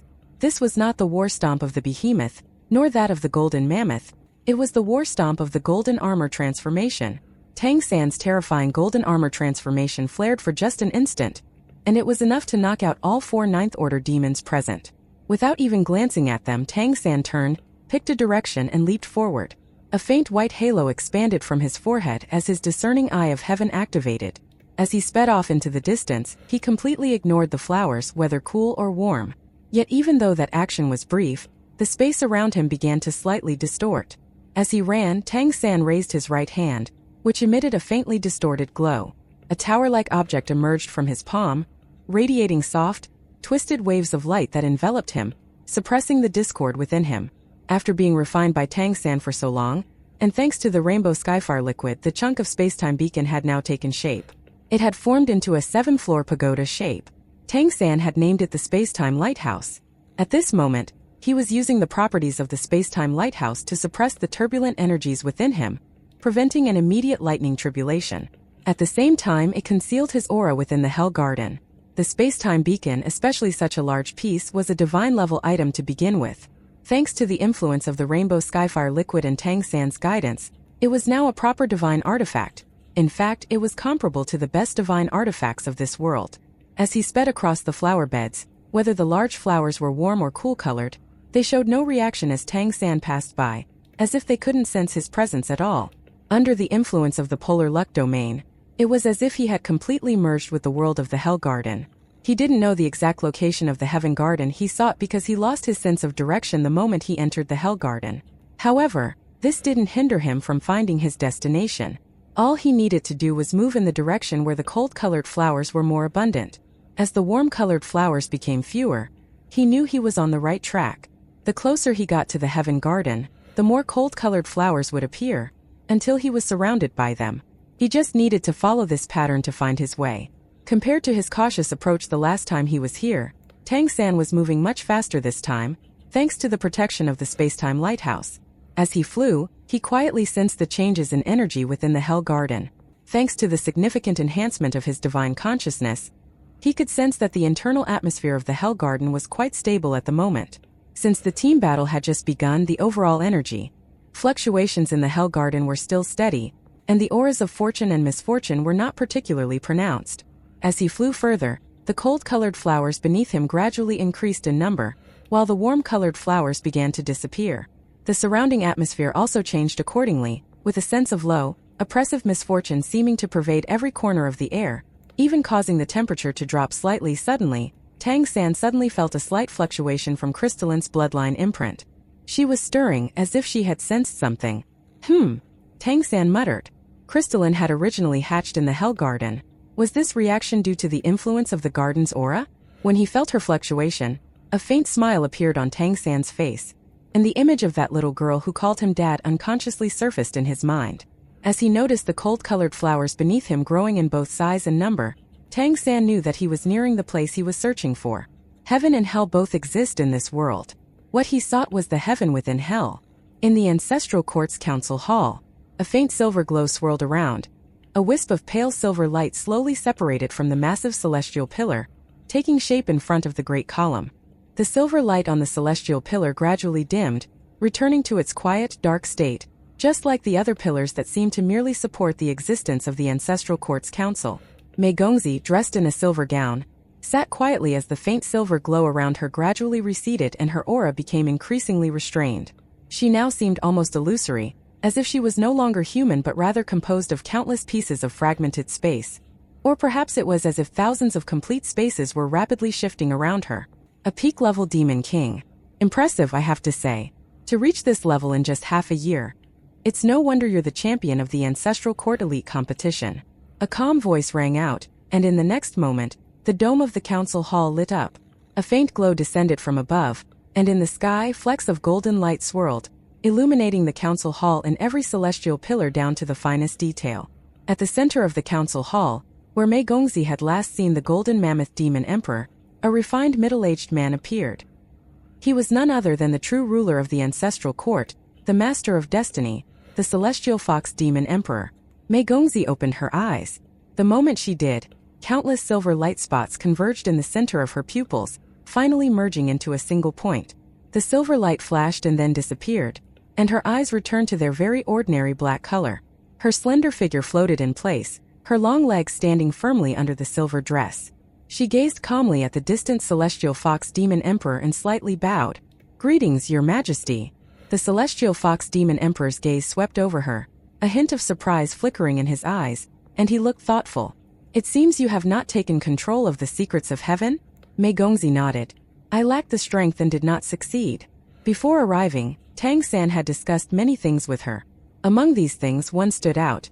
When facing the celestial fox demon emperor, it was best to speak as little as possible to avoid revealing anything. The celestial fox demon emperor nodded slightly. "Are you ready?" Mei Gongzi nodded again. "Yes." The celestial fox demon emperor continued. "As the newly appointed leader of the Peacock Demon Clan and the candidate for the lordship of Kali City, you are required by the Ancestral Court's regulations to present your status report to the council. If your evaluation is successful, the Ancestral Court will officially recognize you as the Lord of Kali City, allowing you to continue leading the Peacock Demon Clan and guarding the city. If you fail, the Ancestral Court will give your clan one more chance to select a new city lord and present another report. If this also fails, Kali City will be removed from your clan, and the Ancestral Court will select a new candidate to take charge of the city. Do you understand?" "I understand," Mei Gongzi replied. "Every lord of the Empyrean Dominion is an important member of our nation and the entire demon continent. They are key leaders that play a crucial role in balancing out the nymph clan leaders. Therefore, this evaluation is something every city lord must undergo. You will face 3 trials, which will be conducted under the sight of all the emperors. Summon the emperors." As he spoke the last words, his voice became grand and resonant, echoing throughout the Ancestral Court. In the next moment, 8 of the celestial pillars in the council hall gradually lit up, drawing Mei Gongzi's attention. Among these 8 celestial pillars, the most striking one was located near the front. It was completely crystalline, clear and transparent, with a peculiar frosted sheen on its surface. Now that she understood the mysteries of the celestial pillars, seeing this one filled her with even greater awe. The celestial pillar of the Peacock Demon Clan's ancestor was very tall, but this one was far taller. It was one of the 2 pillars that exceeded 500 meters, and the only one that was illuminated. Its brilliant radiance exerted an invisible pressure over the entire council hall. Without a doubt, the owner of this celestial pillar was the true #1 powerhouse of the Ancestral Court and the master of the Crystal Sacred Mountain, the Crystal Demon Emperor, who bore the title of Omnipotent. Only the Crystal Demon Emperor's aura could be so overwhelmingly powerful. The other shining pillars, of course, represented the various demon emperors of the Empyrean Dominion. Including the Celestial Fox Demon Emperor, there were 9 of them. The change of a main city's lord was a significant event for the entire demon clan, and it naturally required the gathering of all the emperors to make a collective decision. One by one, figures began to appear atop the celestial pillars. A loud phoenix cry echoed through the hall, and the temperature seemed to rise. A massive fire phoenix descended from the sky, spreading its wide flaming wings proudly atop a celestial pillar 300 meters in height, radiating light in all directions.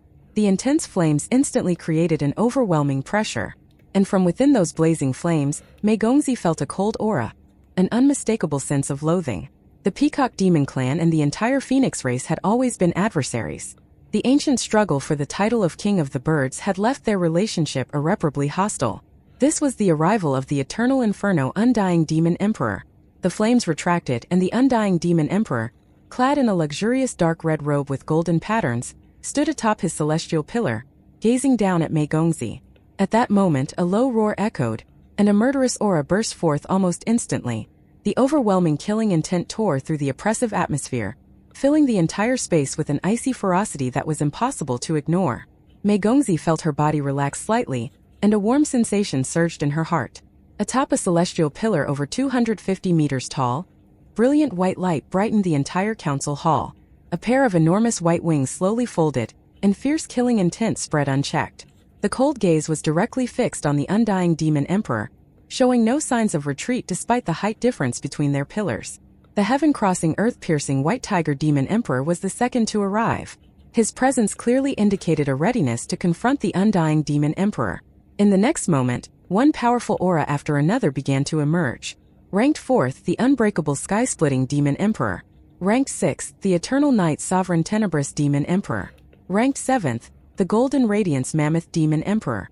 Ranked 8th, the Cloud-Soaring Sword Saint Demon Emperor. Ranked 9th, Crystallizer of Heaven and Earth Crystal Phoenix Demon Emperor. The 5 demon emperors appeared one after another on their respective celestial pillars. Among them, the Crystal Phoenix Demon Emperor's pillar was the shortest, at just about 150 meters.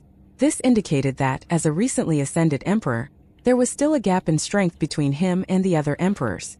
Even the Sword Saint Demon Emperor, who was ranked 8th, had a pillar 200 meters tall. The celestial pillar of the Sky-Splitting Demon Emperor, the leader of the Behemoth lineage, was nearly as tall as the one belonging to the Undying Demon Emperor. The celestial pillar of the Tenebrous Demon Emperor was nearly the same height as the White Tiger Demon Emperors. The Golden Mammoth Demon Emperor's pillar was about 220 meters tall. The height of the celestial pillars made it possible to gauge the power differences among these emperors. Although all were emperors, their strengths varied significantly. However, atop the crystal-clear celestial pillar that stood proudly at the forefront of the Ancestral Court's council, there was no figure present. The Crystal Demon Emperor, the foremost among them, had not arrived. The absence of the world's strongest demon emperor seemed to be a common occurrence. None of the other demon emperors appeared surprised. The Celestial Fox Demon Emperor gazed calmly at the other demon emperors. A surge of white light emanated from him, and a celestial pillar, also glowing with white light, began to shine. This celestial pillar stood over 400 meters tall. As it lit up, the Celestial Fox Demon Emperor's figure silently appeared atop it. Behind him a faint fox silhouette glowed, with 9 large tails swaying gracefully. His presence softened the previously intense and oppressive atmosphere created by the other emperors, making the entire council feel more harmonious. Standing on the celestial pillar, the Celestial Fox Demon Emperor looked down at Mei Gongzi and said in a deep voice, "Today, you will undergo 3 tests. This is something every city lord must face. Since you are not an emperor, you need to prove yourself even more to inherit the position of city lord. Do you understand?" Mei Gongzi bowed slightly. "Greetings, your majesties. I understand and I am ready to face the trials." The Celestial Fox Demon Emperor nodded.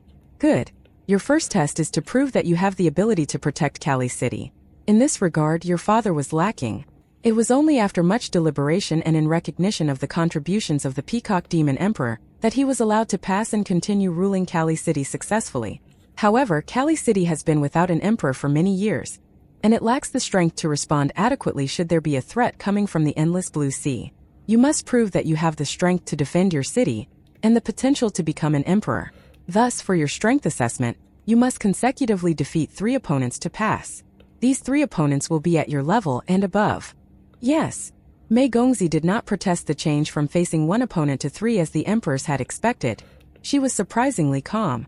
Before coming, Tang San had analyzed the situation with her. They anticipated that her report would be more challenging than usual, so she was fully prepared for difficulties. Moreover, these difficulties would not be too excessive. Otherwise, some of the emperors present, especially the White Tiger Demon Emperor, would raise objections. Originally, she had expected to face 1 Great Demon King, but it turned out to be 3 opponents, 1 Demon King and 2 Great Demon Kings? 2 Demon Kings and 1 Great Demon King? Either way, while the difficulty had increased, it was not excessively so. "Very well, begin your first test." The Celestial Fox Demon Emperor's gaze was calm, and he gently waved his hand. A beam of light descended from the sky, landing about 100 meters in front of Mei Gongzi. When Mei Gongzi saw her opponent, she couldn't help but furrow her brow slightly. Even she couldn't immediately recognize the opponent's race. She had expected one of the Emperor's clansmen, a Demon King with a first-tier bloodline, but that was not the case. The opponent had a humanoid figure, standing about 2 meters tall, and appeared to be female. Its entire body was covered in ruby-colored armor, and it wielded 2 long curved sabers, with 6 more blade-like appendages extending from its back.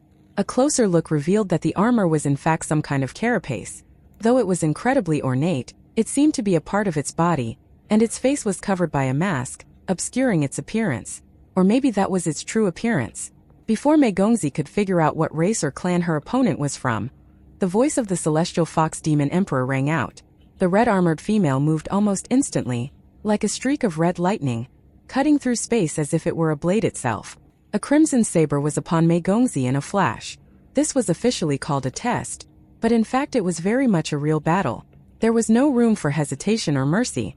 It appeared that Mei Gongxi's figure was about to be slashed in half by the crimson saber, but she suddenly turned illusory, and the saber passed right through her. Mei Gongxi stepped forward calmly as if taking a leisurely stroll, turned, and with a flick of her hand, the celestial plume in her grasp traced arcs of silver light in the air. The arcs caused the space around her to layer upon itself, reflecting countless images of her. In that instant 100 Mei Gongxis appeared in the hall. The red-armored female raised her sabers and shot forward a full 100 meters. Then it spun in place, and the 6 curved blades on her back shot out simultaneously, along with the 2 in her hands. They traced 8 red lightning-like arcs in the air, flashing forward with unparalleled sharpness. Wherever the sharp blades passed, the spaces Mei Gongxi had created were sliced apart, shattering into fragments. The speed of those blade lights was so great that they could even cut through space itself. Seeing this, even the Sword Saint Demon Emperor couldn't help but raise an eyebrow. It wasn't just Mei Gongxi. Even an experienced emperor like him couldn't immediately recognize Mei Gongxi's opponent. Only now did he murmur to himself, "Is this a sky-devouring ant? The Ruby Queen?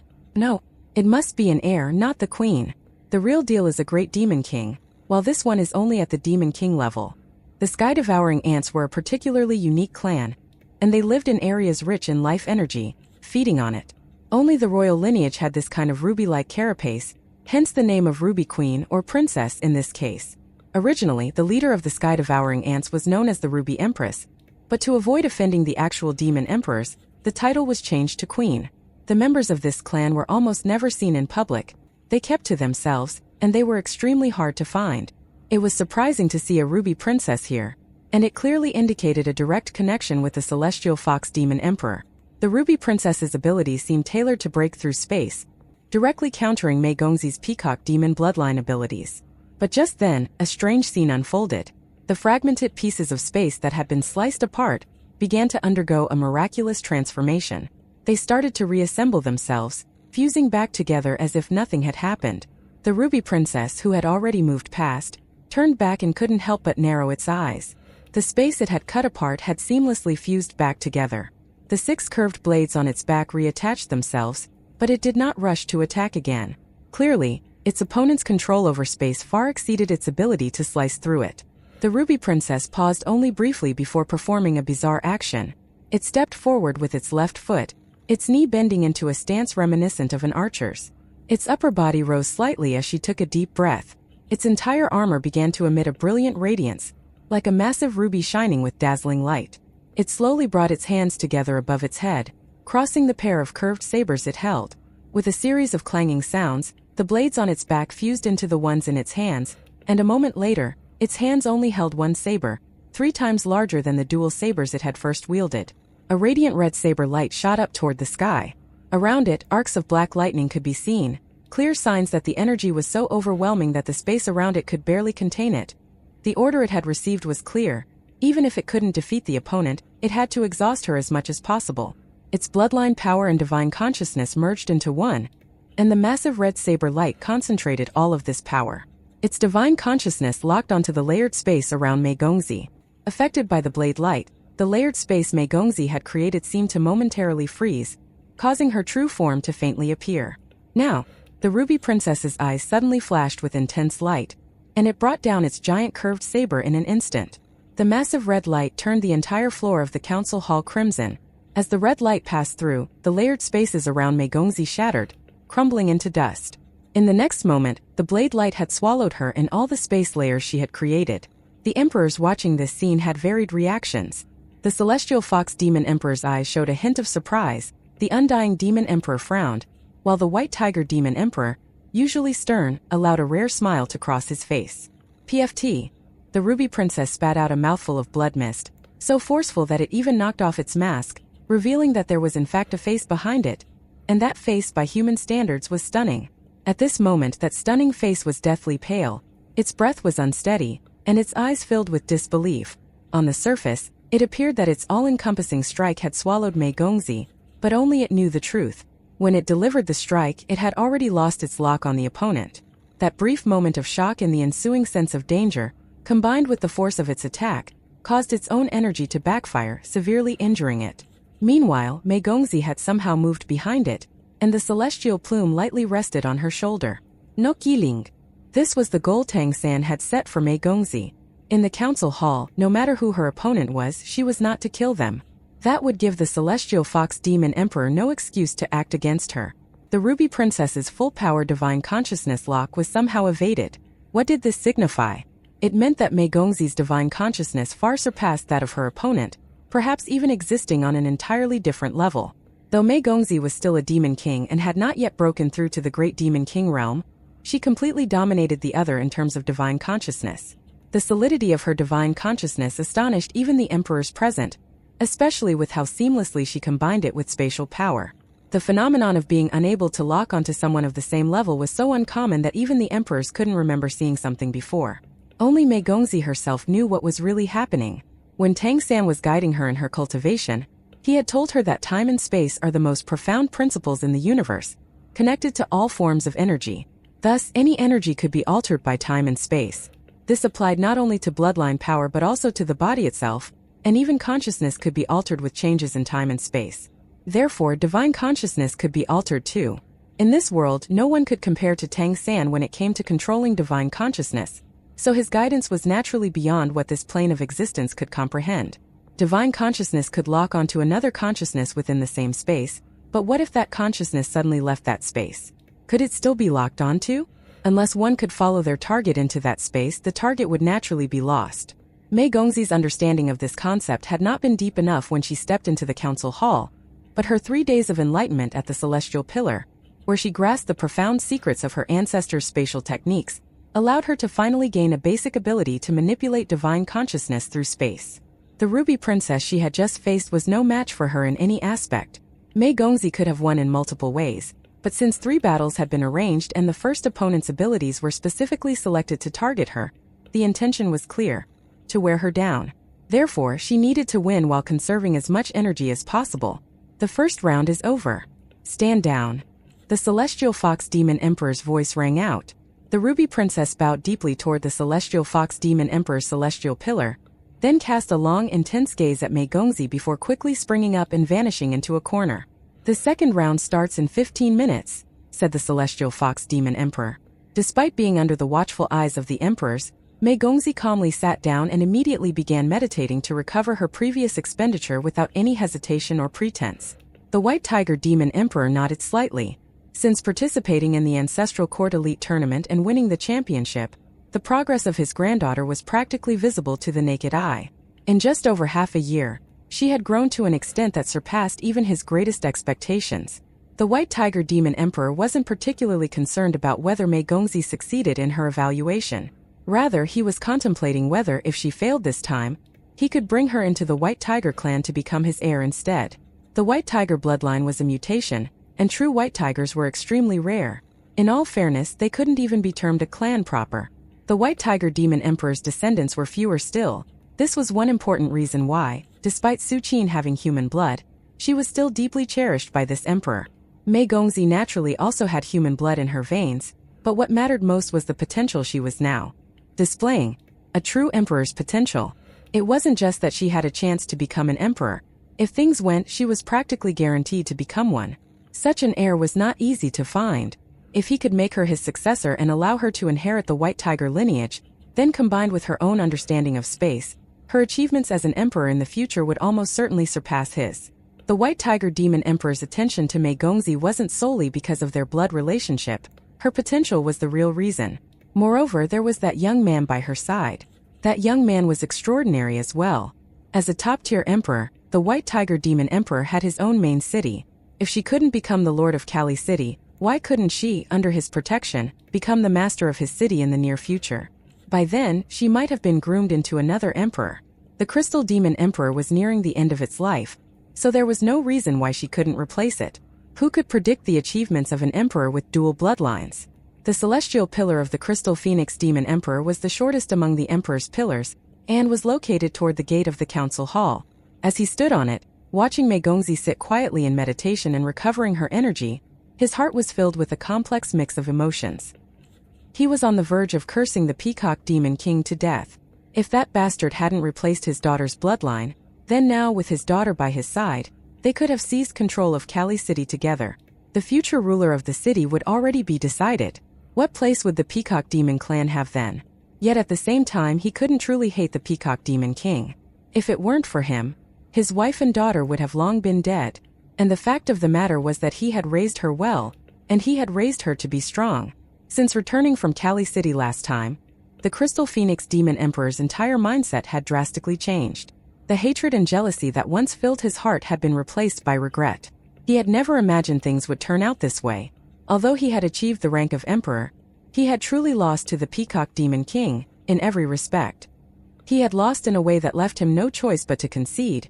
He was far inferior to that dead bastard in terms of strategy and cunning.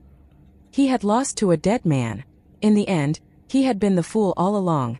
Now that Mei Gongzi was here for her evaluation, his emotions were extremely conflicted. He wasn't sure how to face his daughter, and seeing her outstanding abilities, his heart was filled with both pride and pain, and the turmoil within him only grew. 15 minutes passed in a flash, and Mei Gongzi stood up again, her gaze still calm. Just this ability to remain so composed under the watchful eyes of so many emperors made those without bias secretly nod in approval. Her performance at the Ancestral Court's elite competition had been outstanding enough, yet what she was showing today was beyond even that. Your next opponent will be a Peak Demon King, be ready. The Celestial Fox Demon Emperor's voice echoed. Immediately, a light appeared in front of Mei Gongzi, and a powerful figure emerged. This was a powerful being with distinct racial traits. Black scales covered its entire body, even its face, and though its form was humanoid, it stood over 3 meters tall, with a large tail extending from its back. Its muscles were bulging, clearly filled with explosive power. The intense fluctuation of its bloodline even gave Mei Gongzi a feeling similar to when she faced Tang San during his golden armor transformation. Of course, Tang San was not a god, whereas this opponent was a Peak Demon King. Mei Gongzi recognized the opponent's race at a glance. Dragonkin. The dragon race had many different pure-blooded clans, and many offshoots as well. But there was only one that was called simply Dragonkin and nothing else, the offspring of dragons and humans. Unlike most human vassals, they did not acknowledge any connection to humans. Almost all of them considered themselves dragons. These dragonkin were inherently violent and bloodthirsty. Even though there was only one generic name for them, dragonkin born from different dragon bloodlines had completely different appearance and abilities. The one before Mei Gongzi clearly excelled in terms of strength and vitality, possessing immense explosive power. But it's not a match for a first-tier bloodline, is it? Mei Gongzi vaguely understood in her heart that even though she was facing 3 fights instead of 1, it seemed that not all of her opponents could possess first-tier bloodlines. It appeared that the rules of the Ancestral Court even restrained the ruler of the Ancestral Court to an extent. Even if the Celestial Fox Demon Emperor wanted to target her, he couldn't blatantly break the rules. The Dragonkin's eyes were blood-red, appearing extremely ferocious, and fangs protruded from its lips. In its right hand it held a massive battle axe. The axe handle was 2 meters long, and the blade was a full meter wide.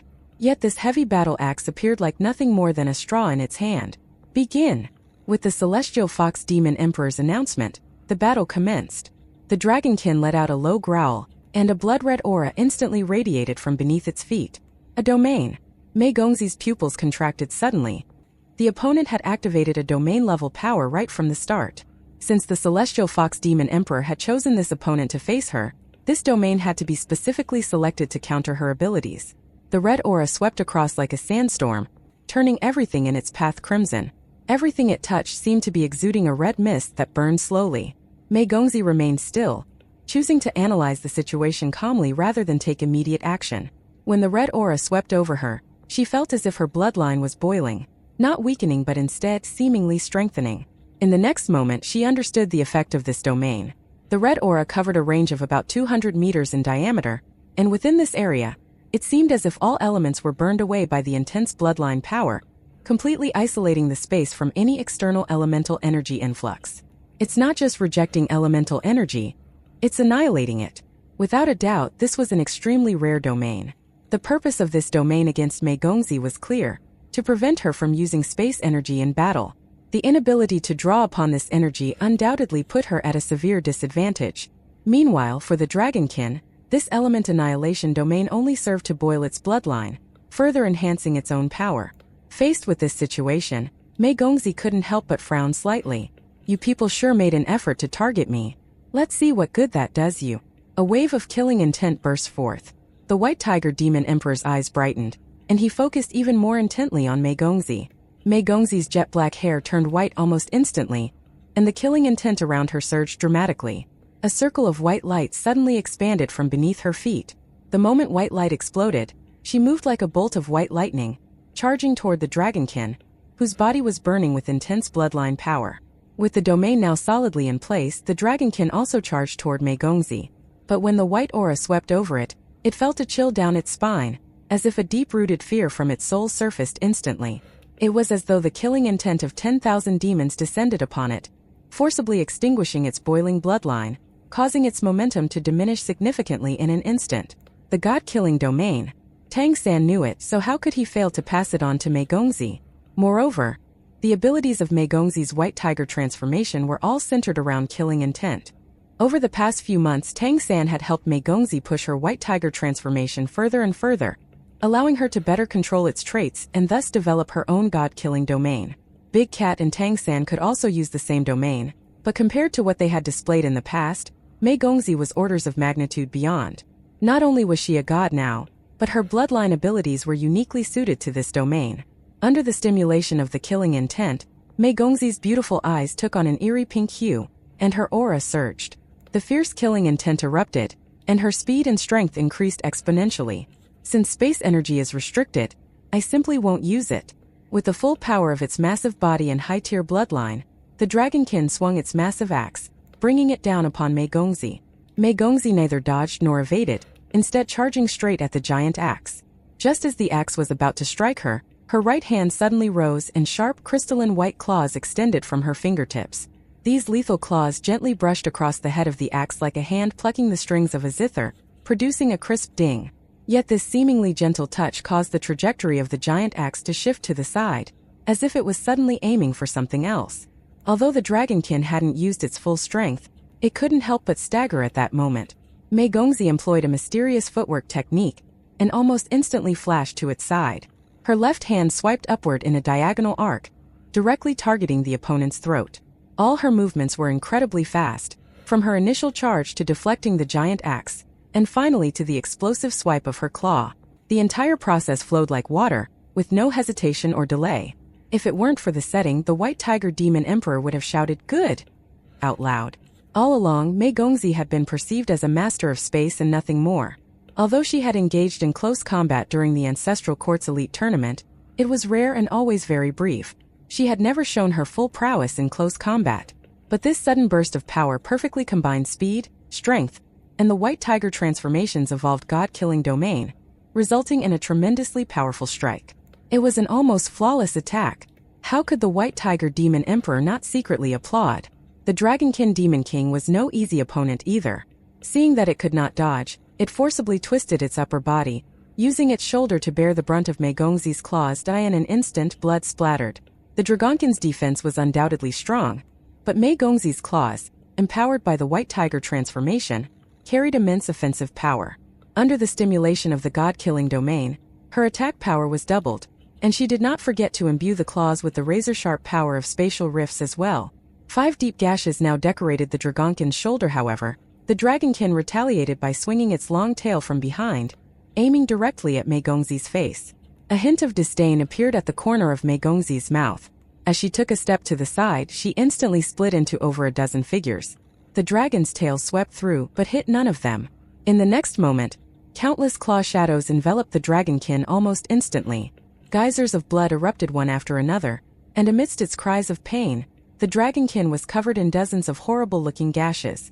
Mei Gongzi sprang up into the air. She twisted mid-flight, and her sharp claws touched the Dragonkin's forehead. One could see that her tiger claws, originally white and translucent, had turned golden at that moment. The sharp aura had directly sealed off the opponent's sea of consciousness, and no one would doubt that if she unleashed her power now, the peak demon king beneath her claws would instantly meet its demise. "You've lost." Mei Gongzi's cold voice rang out. In the next moment, she had already leaped away, landing in the distance without killing the Dragonkin. From the start to the end of the battle, it all happened in just a few blinks of an eye. Both sides were peak demon kings with rare domain abilities, yet the difference between them was simply startling. The emperors standing on the celestial pillars couldn't help but look at each other at this moment. Undoubtedly, the strength of this young girl had far exceeded their expectations. From this battle alone, it was clear that she had deep insights not only into the peacock transformation, but also had reached an exceptionally high level of mastery over the white tiger transformation. Furthermore, she could seamlessly combine the two bloodlines, leaving a dragonkin of the same level powerless against her. At this moment, the white tiger demon emperor was already smiling, rubbing his hands together on the celestial pillar, looking eager to give it a try himself. Haha, crushed. She didn't just beat these guys, she absolutely crushed them. Just 8 months ago, when she participated in the Ancestral Court's elite competition, she was not even a god yet. Yet now it was evident to everyone that these 8 short months, her cultivation had reached the peak Demon King level. This rate of growth could only be described as shocking. Even the personal disciples of these emperors could not match such a rapid advancement. 2 first-tier bloodlines that were not in conflict, extraordinary talent, and a peak Demon King cultivation at her young age. With such rapid growth, if the emperors here were to rank those with the potential to become emperors, Mei Gongzi would be at the top of the list and by a large margin at that. Even Meng Didi at full power paled in comparison. The White Tiger Demon Emperor instinctively glanced in the direction of the Celestial Fox Demon Emperor. Yet the Master of Destiny's face remained inscrutable. He did not show any emotion. Rest for 15 minutes, then we will continue. Mei Gongzi nodded and sat down again. Since she had swiftly crushed her opponents in the previous 2 battles, her energy consumption was actually minimal. Although the Ruby Princess and the Dragonkin had attributes that should have countered her, they didn't have first-tier bloodlines. Even though the Dragonkin had reached the peak of the 10th order, it still couldn't contend with her. It wasn't just that she had 2 bloodline inheritances. She also had guidance from the best teacher around, and Tang San had held nothing back in teaching her. Moreover, her divine consciousness was so powerful and capable because at its core, it was anchored by the sword intent of a transcendent divine weapon, the Azura Sword. With the Azura Sword at the center of her spirit core, her divine consciousness remained incredibly stable. Where did her understanding of close combat come from? In Tang San's previous life, he had a companion who had the White Tiger martial soul, and that companion's lover had the Netherworld civet. Tang San had combined their close combat techniques, along with his own insights, to teach Mei Gongzi the fighting style that best suited her when using the White Tiger transformation. Tang San was arguably Mei Gongzi's most important teacher. The stronger her cultivation became, the more Tang San's guidance helped her, amplifying her growth. The 15 minutes passed in the blink of an eye. The previous 2 battles hadn't drained her at all, and she remained in peak condition. The Celestial Fox Demon Emperor looked at Mei Gongzi and said, "Next is the final battle of your first round of trials. Are you ready? You will face a Demon King with a first-tier bloodline. You need to defeat them to prove you have the potential to become an emperor in the future, and the ability to protect Kali City." "I understand," Mei Gongzi replied, bowing slightly in acknowledgement. From beginning to end, this young girl had remained calm and composed, her emotions steady without any fluctuations. The Celestial Fox Demon Emperor turned his head and nodded slightly toward the nearby Undying Demon Emperor. Before today, not even all the emperors knew what trials Mei Gongzi would face during her duty report, or who her opponents would be. Now, seeing the Celestial Fox Demon Emperor signaling to the Undying Demon Emperor, the White Tiger Demon Emperor's expression grew a bit darker. The enmity between the Phoenix race and the Peacock clan was well known. The Immortal Flame Phoenix lineage, led by the Undying Demon Emperor, was undoubtedly the strongest of the entire race. If Mei Gongzi was to face a great Demon King from the Phoenix race, not only would her opponent be incredibly powerful, but it would also possess the Undying trait. Defeating such an opponent would be anything but easy, with a difference of an entire tier, and the Phoenix bloodline possibly even suppressing that of the Peacock Demon clan. Could such a match be won? The Undying Demon Emperor's eyes gleamed, and his large robe fluttered gently. Instantly, the sky turned fiery red, and a piercing phoenix cry echoed through the Ancestral Court's council hall. The temperature suddenly soared, and the scarlet light, filled with resplendent majesty, descended from the sky. It was an immortal flame phoenix. When the immortal flame phoenix appeared, its 3 golden-red tail feathers swayed gracefully, shimmering with radiant colors. In the center of the golden-red plumage, pale blue flames flickered, a characteristic of the immortal flame phoenix lineage. These blue flames were the source of their innate ability. They were quite literally undying, able to be reborn from their ashes. As this figure appeared, several of the emperors present couldn't help but furrow their brows slightly. Even the Crystal Phoenix Demon Emperor's expression shifted, as he watched the immortal flame phoenix descend from the sky and transform into a middle-aged man upon landing. He could hardly hold back from speaking up. As it turned out, there was no need. The White Tiger Demon Emperor took the lead. Celestial Fox, isn't this going too far? There was a noticeable trace of anger in the White Tiger Demon Emperor's voice, as if he was barely suppressing the killing intent in his heart. The Celestial Fox Demon Emperor responded calmly.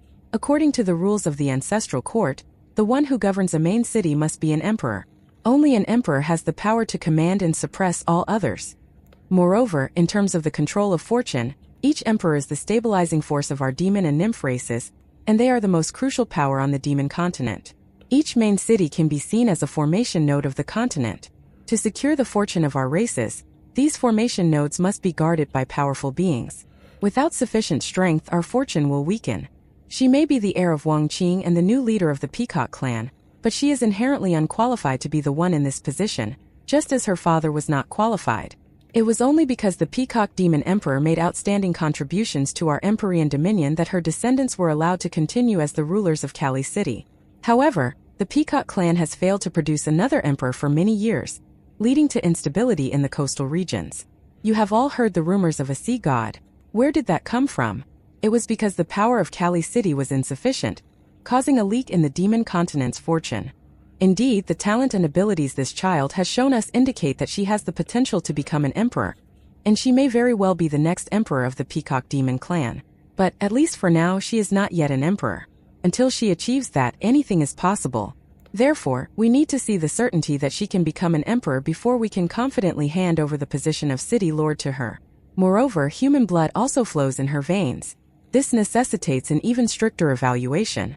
According to ancestral teachings, the challenge for those who are not yet emperors must be a challenge above their level. They must at least defeat a first-tier bloodline opponent of a higher order. White Tiger Demon Emperor. The opponent she faces now is a demon king from the Phoenix race, a fellow avian demon. What's the problem with that? The White Tiger Demon Emperor responded in a deep voice. Chao Yue is a seasoned demon king from the Immortal Flame Phoenix clan. Even if this is a challenge above her level, it shouldn't be this extreme. He is at least a mid-order great demon king, and he possesses the undying trait. This is a test she cannot possibly win. The Celestial Fox Demon Emperor smiled slightly and said, "Only those who can achieve what others think impossible are truly superior. If she cannot pass this test, how can she prove that she will certainly become an emperor in the future?"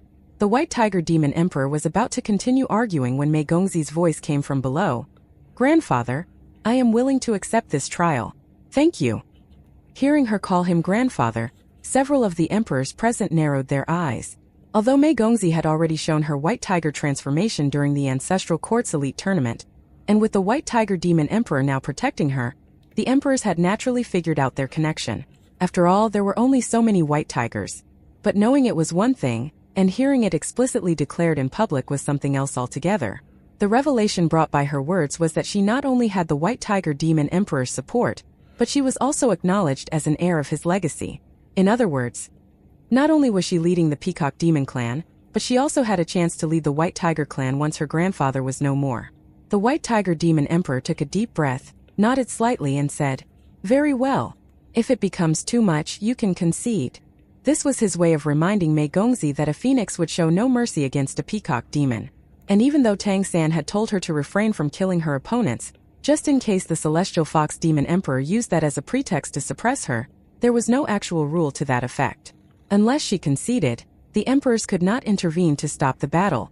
"Understood," Mei Gongzi replied, turning to face the seasoned Great Demon King of the Immortal Flame Phoenix lineage. Chao Yue had an impressive appearance, exuding the unique aura of the Phoenix race. Noble, fierce, and fiery, capable of burning heaven and earth to ashes. Whether it was the dragons or the phoenixes, it was extremely difficult for them to produce offspring. This was a challenge faced by all powerful bloodlines. Otherwise, how would there be room for weaker ones to survive? The stronger the clan, the harder it was to continue their bloodline. The dragons, the phoenixes, and the behemoths faced the greatest challenges in that respect. The Immortal Fire Phoenix lineage, for instance, boasted fewer than 100 members. While each one was a formidable being, their numbers were indeed scarce, far fewer than even the peacock demons. Chao Yue had lived for 500 years, yet he was considered to be in his prime.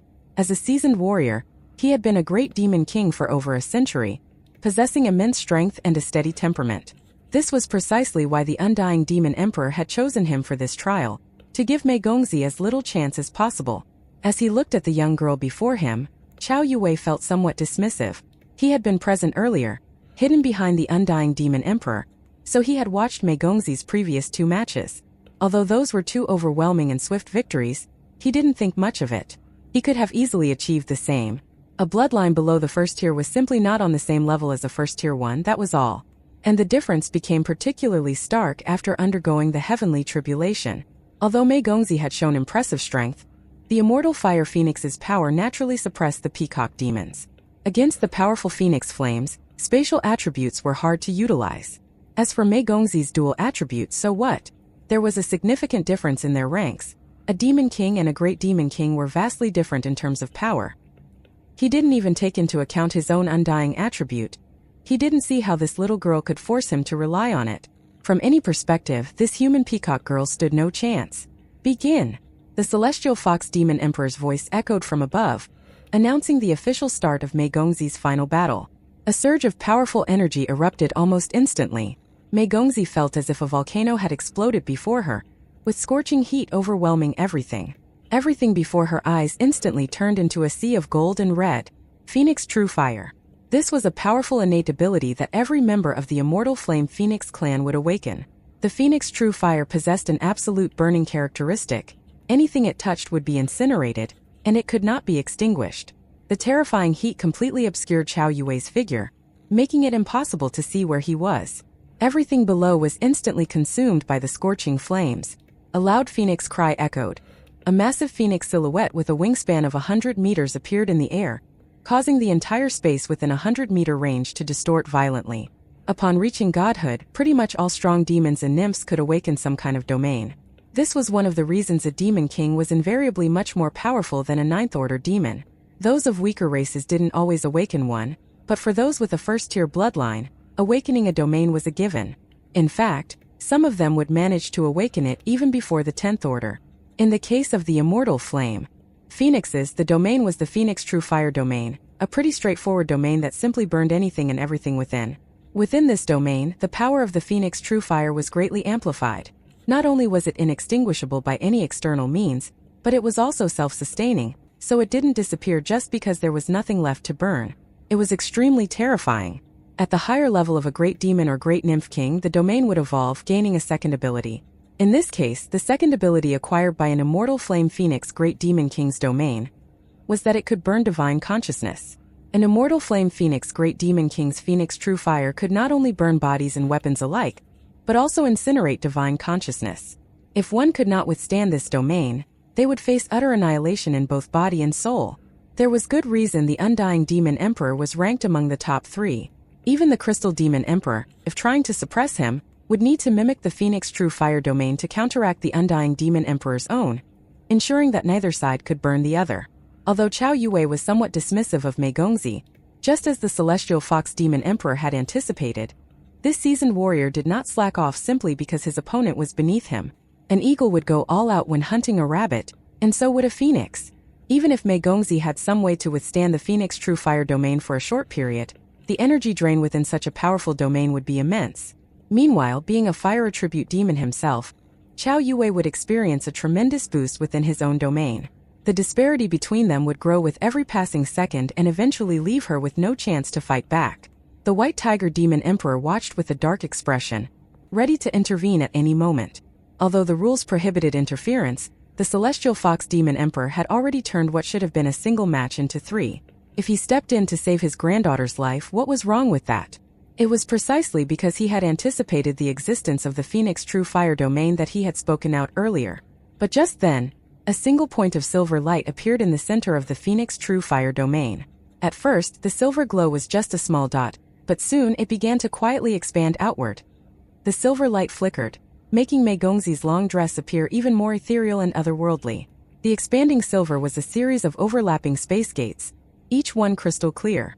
Even though space energy was being consumed by the Phoenix True Fire, causing these space gates to continuously disintegrate, they did their job before they disappeared. Even as they burned, they absorbed large amounts of Phoenix True Fire, drawing it into some unknown space, where it vanished without a trace. As a result, the overwhelming Phoenix True Fire seemed to have found a release valve.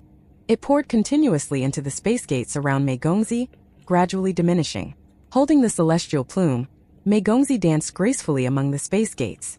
Wherever the celestial plume passed, it traced the outlines of more space gates, which expanded outward. She was not using a spatial domain, relying instead on these space gates to continuously absorb and eliminate the Phoenix True Fire that assaulted her. At the same time, she herself seemed to merge with space, becoming like a black hole that devoured the intense heat. Seeing this, the White Tiger Demon Emperor couldn't help but raise an eyebrow, and his tense expression relaxed considerably. Qiao Yue naturally sensed this as well.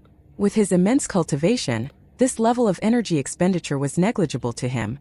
But at the same time, even though Mei Gongzi was also expending energy as she traced those space gates, it appeared that her consumption was far less than his own. Her control over space was so precise, almost like using a small force to move a great weight. Although his Phoenix True Fire domain was powerful, she consistently managed to teleport the strongest flames away, allowing only the weaker flames to actually touch the space gates. Is this another application of Star Shift? No element was inherently weak. It all depended on who wielded it and how they used its characteristics. Qiao Yue was well aware of this. This young girl from the Peacock clan, possessing such a deep understanding of space at her young age, had indeed exceeded his expectations. Of course, this still didn't change his opinion. In his eyes, all of this was futile, merely prolonging the inevitable conclusion of the battle by a minute or two. Qiao Yue stepped forward, treading on Phoenix True Fire, which didn't shy away from being absorbed by Mei Gongzi. Instead, it grew even stronger. This forced Mei Gongzi to wave the celestial plume in her hand faster, drawing more space gates to neutralize the flames. Qiao Yue's eyes emitted a deep blue glow, and as he slightly opened his mouth, a beam of blue fire shot straight toward Mei Gongzi. A strange scene unfolded. The phoenix flames within the Phoenix True Fire domain quickly converged into the blue fire, making it grow even brighter. The blue beam left a sense of nothingness in its wake. The Void Flame, also known as the Annihilation Flame, was a signature ability of the immortal flame phoenixes, a powerful ability that could only be awakened at the 10th order. It could obliterate all energy, and wherever it struck, it created a void where no energy could enter. Naturally, whatever was within this space and lost its energy would then be consumed by the fiercely burning Phoenix True Fire. Combined with the Phoenix True Fire domain, it was nearly unstoppable, an absolutely formidable power. Faced with the Void Flame, Mei Gongzi's expression grew more serious. She could clearly sense the immense threat it posed. If this fire touched her, all of her bloodline power would be annihilated in an instant, leaving her powerless for a short time. And that short time would be just enough for her to be turned to ashes by the sea of Phoenix True Fire. The blue flame finally reached her, and as it touched the space gates, they were instantly annihilated in a ripple of distorted light. The void flame burned even more fiercely, suddenly lunging toward Mei Gongzi. But just then, Qiao Yue was startled to see that the young girl was curling her lips into a slight smile, directed at him. Given the sheer suppression caused by the difference in cultivation, she shouldn't be able to break free from his domain. He was extremely powerful among mid-level Great Demon King, and with the innate abilities of the immortal Flame Phoenix lineage, he could even contend with a peak Great Demon King. With the overwhelming power of his domain, combined with the annihilating force of the Void Flame, how could she still be smiling? The next moment, he saw Mei Gongzi raise her left hand and snap her fingers lightly. Instantly, a cluster of 7 colored flames ignited at her fingertip, and a tiny spark of the rainbow fire shot out, landing directly on the Void Flame. This question arose in his mind, and in the minds of all the emperors present. Little Mei, can you guess which clan your Great Demon King level opponent will be from? How should I know? There aren't many first-tier bloodlines, but there are still quite a few. Former emperors, current emperors, their clans all have first-tier bloodlines. I bet I can guess. Do you believe me? Why do you think you can guess? Because I can see into the hearts of demons. Think about it, isn't the Celestial Fox Demon Emperor's primary goal to make sure you don't pass? So, based on that, the opponent he chooses for you must be one that can counter your attributes. Just based on this, we can rule out many clans like the Golden Mammoth clan. They're not good with speed, only raw power, so they couldn't do much about you. The behemoths are incredibly strong, but they aren't adept at dealing with your unpredictable abilities. That makes sense. So what kind of opponent would he choose for me? The Celestial Fox Demon Emperor's goal might not just be to prevent you from passing your evaluation. He might even aim to threaten your life. So, we must accurately judge who your opponent will be.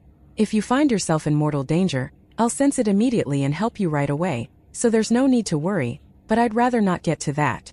If I have you, I'm not afraid. You shouldn't be afraid. But I won't be there with you from the get-go, and the best-case scenario is for me to stay away until your third trial. By then, no matter how unwilling he is, he can't stop you from succeeding. With that in mind, we need to carefully identify your opponent early on, so that you can defeat them smoothly. Then tell me, which clan will it be? It should be one of the Phoenix clans. Their bloodline naturally suppresses your peacock transformation. Moreover, the Phoenix race and the Peacock Demon clan are mortal enemies. They certainly wouldn't show you any mercy. So, the Phoenix race is the most likely choice. Among the Phoenix race, the Immortal Flame Phoenix clan is the strongest. Therefore, I believe the Celestial Fox Demon Emperor will likely choose an Immortal Flame Phoenix Great Demon King as your opponent. Why not a Crystal Phoenix? The Crystal Phoenix clan is even more of an enemy to us. It won't be the Crystal Phoenix clan. Trust me. I have a very good reason to believe that, and you will find out later as well. Now isn't the time to tell you. Anyway, if your opponent is from the Immortal Flame Phoenix clan, we can at least be certain that your life won't be in danger. Didn't you just say that the Celestial Fox Demon Emperor might want to kill me? The entire Phoenix race is also our enemy. So why wouldn't my life be in danger? Do you really have that much confidence in me? Having confidence in you is one thing, but I'm also certain that the Phoenix race in general won't try to kill you, nor will the Immortal Flame Phoenixes. So if you face an Immortal Flame Phoenix Great Demon King, go all out, defeat your opponent and showcase your strength. As long as your life isn't in danger, we must strive for victory. I've prepared something good for you. Well, actually, you prepared it yourself and it's absolutely perfect. No matter how powerful their Phoenix True Fire is, it will be useless against you. I'll make sure the Celestial Fox Demon Emperor's plan backfires. Time seemed to slow down as the tiny spark of rainbow fire drifted toward the blue void flame. For some reason, Qiao Yue's heart skipped a beat, and he had a sudden premonition that something bad was about to happen. But at this moment, nothing could be reversed. That tiny spark of rainbow fire made contact with the void flame. An instant change occurred in the blue void flame. An incredibly strange change. The overwhelmingly powerful void flame began to expand the moment it touched that tiny spark of rainbow fire. In an instant, it swelled like a bubble, and even the Phoenix True Fire it encountered started to expand. With a series of soft pops, the bubbles burst one after another, dissipating into the air. The void flame, which was supposed to annihilate everything, had been annihilated itself. The spark of rainbow fire was, naturally, a drop of rainbow skyfire liquid. Rainbow skyfire could burn anything. Not metaphorically, but literally anything. It was the absolute bane of lesser flames, and with it being at the highest level, naturally, all other flames were lesser flames. Otherwise, the fire god from the divine realm where Tang San came from wouldn't have used heavenly fire essence iron to forge his divine weapon. The bubbles tinted by rainbow skyfire appeared dreamlike and surreal, giving an almost unreal feeling. Even the emperors present were left stunned, especially the undying demon emperor. As the most powerful user of Phoenix flames alive, he knew better than anyone how powerful it was. But at this moment, both the Phoenix True Fire and the Void Flame had been reduced to nothing. It was beyond comprehension, yet the undeniable truth was right before his eyes. Mei Gongzi waved her left hand, which was wrapped in a glove of rainbow skyfire liquid, around her body. Instantly, a vast area of Phoenix True Fire around her dissipated into nothingness. She pointed forward with the celestial plume in her right hand, and a blinding silver light erupted almost instantly. In that moment, her bloodline power and divine consciousness fused into one, and she focused all of her spatial power into this single strike. On the surface, it seemed like just a flicker of silver light, but to her opponent, it felt like an unstoppable sword, one that would pierce through anything in its path. The seasoned Great Demon King didn't dare to take it lightly. He instantly retreated, tracing arcs of red light with his hands in front of him. His divine consciousness surged, and let out a phoenix cry. In the end, Mei Gongzi was one major level below her opponent, and although her divine consciousness was exceptional, it was still quite a bit below his. The celestial plume was momentarily slowed before it pierced into the arcs of red light. The red light couldn't stop the burst of silver light, and with a soft puff, a hole was punctured through it. Standing behind the red light, Qiao Yue pointed a finger at the silver glow. In the next moment, he grunted and staggered backward. Mei Gongzi also quivered, and she took 2 steps back. Qiao Yue's face showed nothing but astonishment. His right index finger was bent backward at an unnatural angle. Mei Gongzi's celestial plume had broken it. The Great Demon King of the Immortal Flame Phoenix clan was the first to be injured. Steadying the quivering celestial plume, Mei Gongzi regained her stance. Her aura surged with power, and her killing intent rose sharply. She swung her left hand wrapped in rainbow skyfire liquid, scattering the Phoenix True Fire domain around her. A white halo rippled out from her as the god-killing domain blossomed. She was fighting against Qiao Yue's suppression. Qiao Yue's Phoenix True Fire domain could prevent the formation of energy-based domains by simply burning them away, but it couldn't stop the intangible and formless killing intent. His mind tightened as fear was born deep within, causing his momentum to falter. However, Phoenix True Fire had already ignited on his hand, and the broken finger was reattached by the burning flames. The strongest innate ability of the immortal flame phoenix, Nirvana Rebirth, the ability that made them undying. Mei Gongzi took a step forward, her lithe body soaring gracefully into the air. The celestial plume in her hand traced arcs of light, weaving strands of spatial bindings within the dissipating Phoenix True Fire, which then moved to entwine Qiao Yue. Qiao Yue was formidable. Even in the face of such a situation, he remained unflustered, continuing to maintain the suppressive force of his domain. He clenched his right hand into a fist and threw a punch. A piercing phoenix cry resounded again, and a massive phoenix silhouette appeared behind him. That punch was like a volcanic eruption, surging straight toward Mei Gongzi. The spatial bindings wrapping around him shattered instantly. After the brief shock caused by the rainbow skyfire liquid's countering of the void flame, Qiao Yue got himself back together. Although he didn't know what that rainbow flame was, he accurately judged it to be the product of a divine item capable of countering fire. But did that mean he couldn't win because his fire was countered? He was a great demon king after all.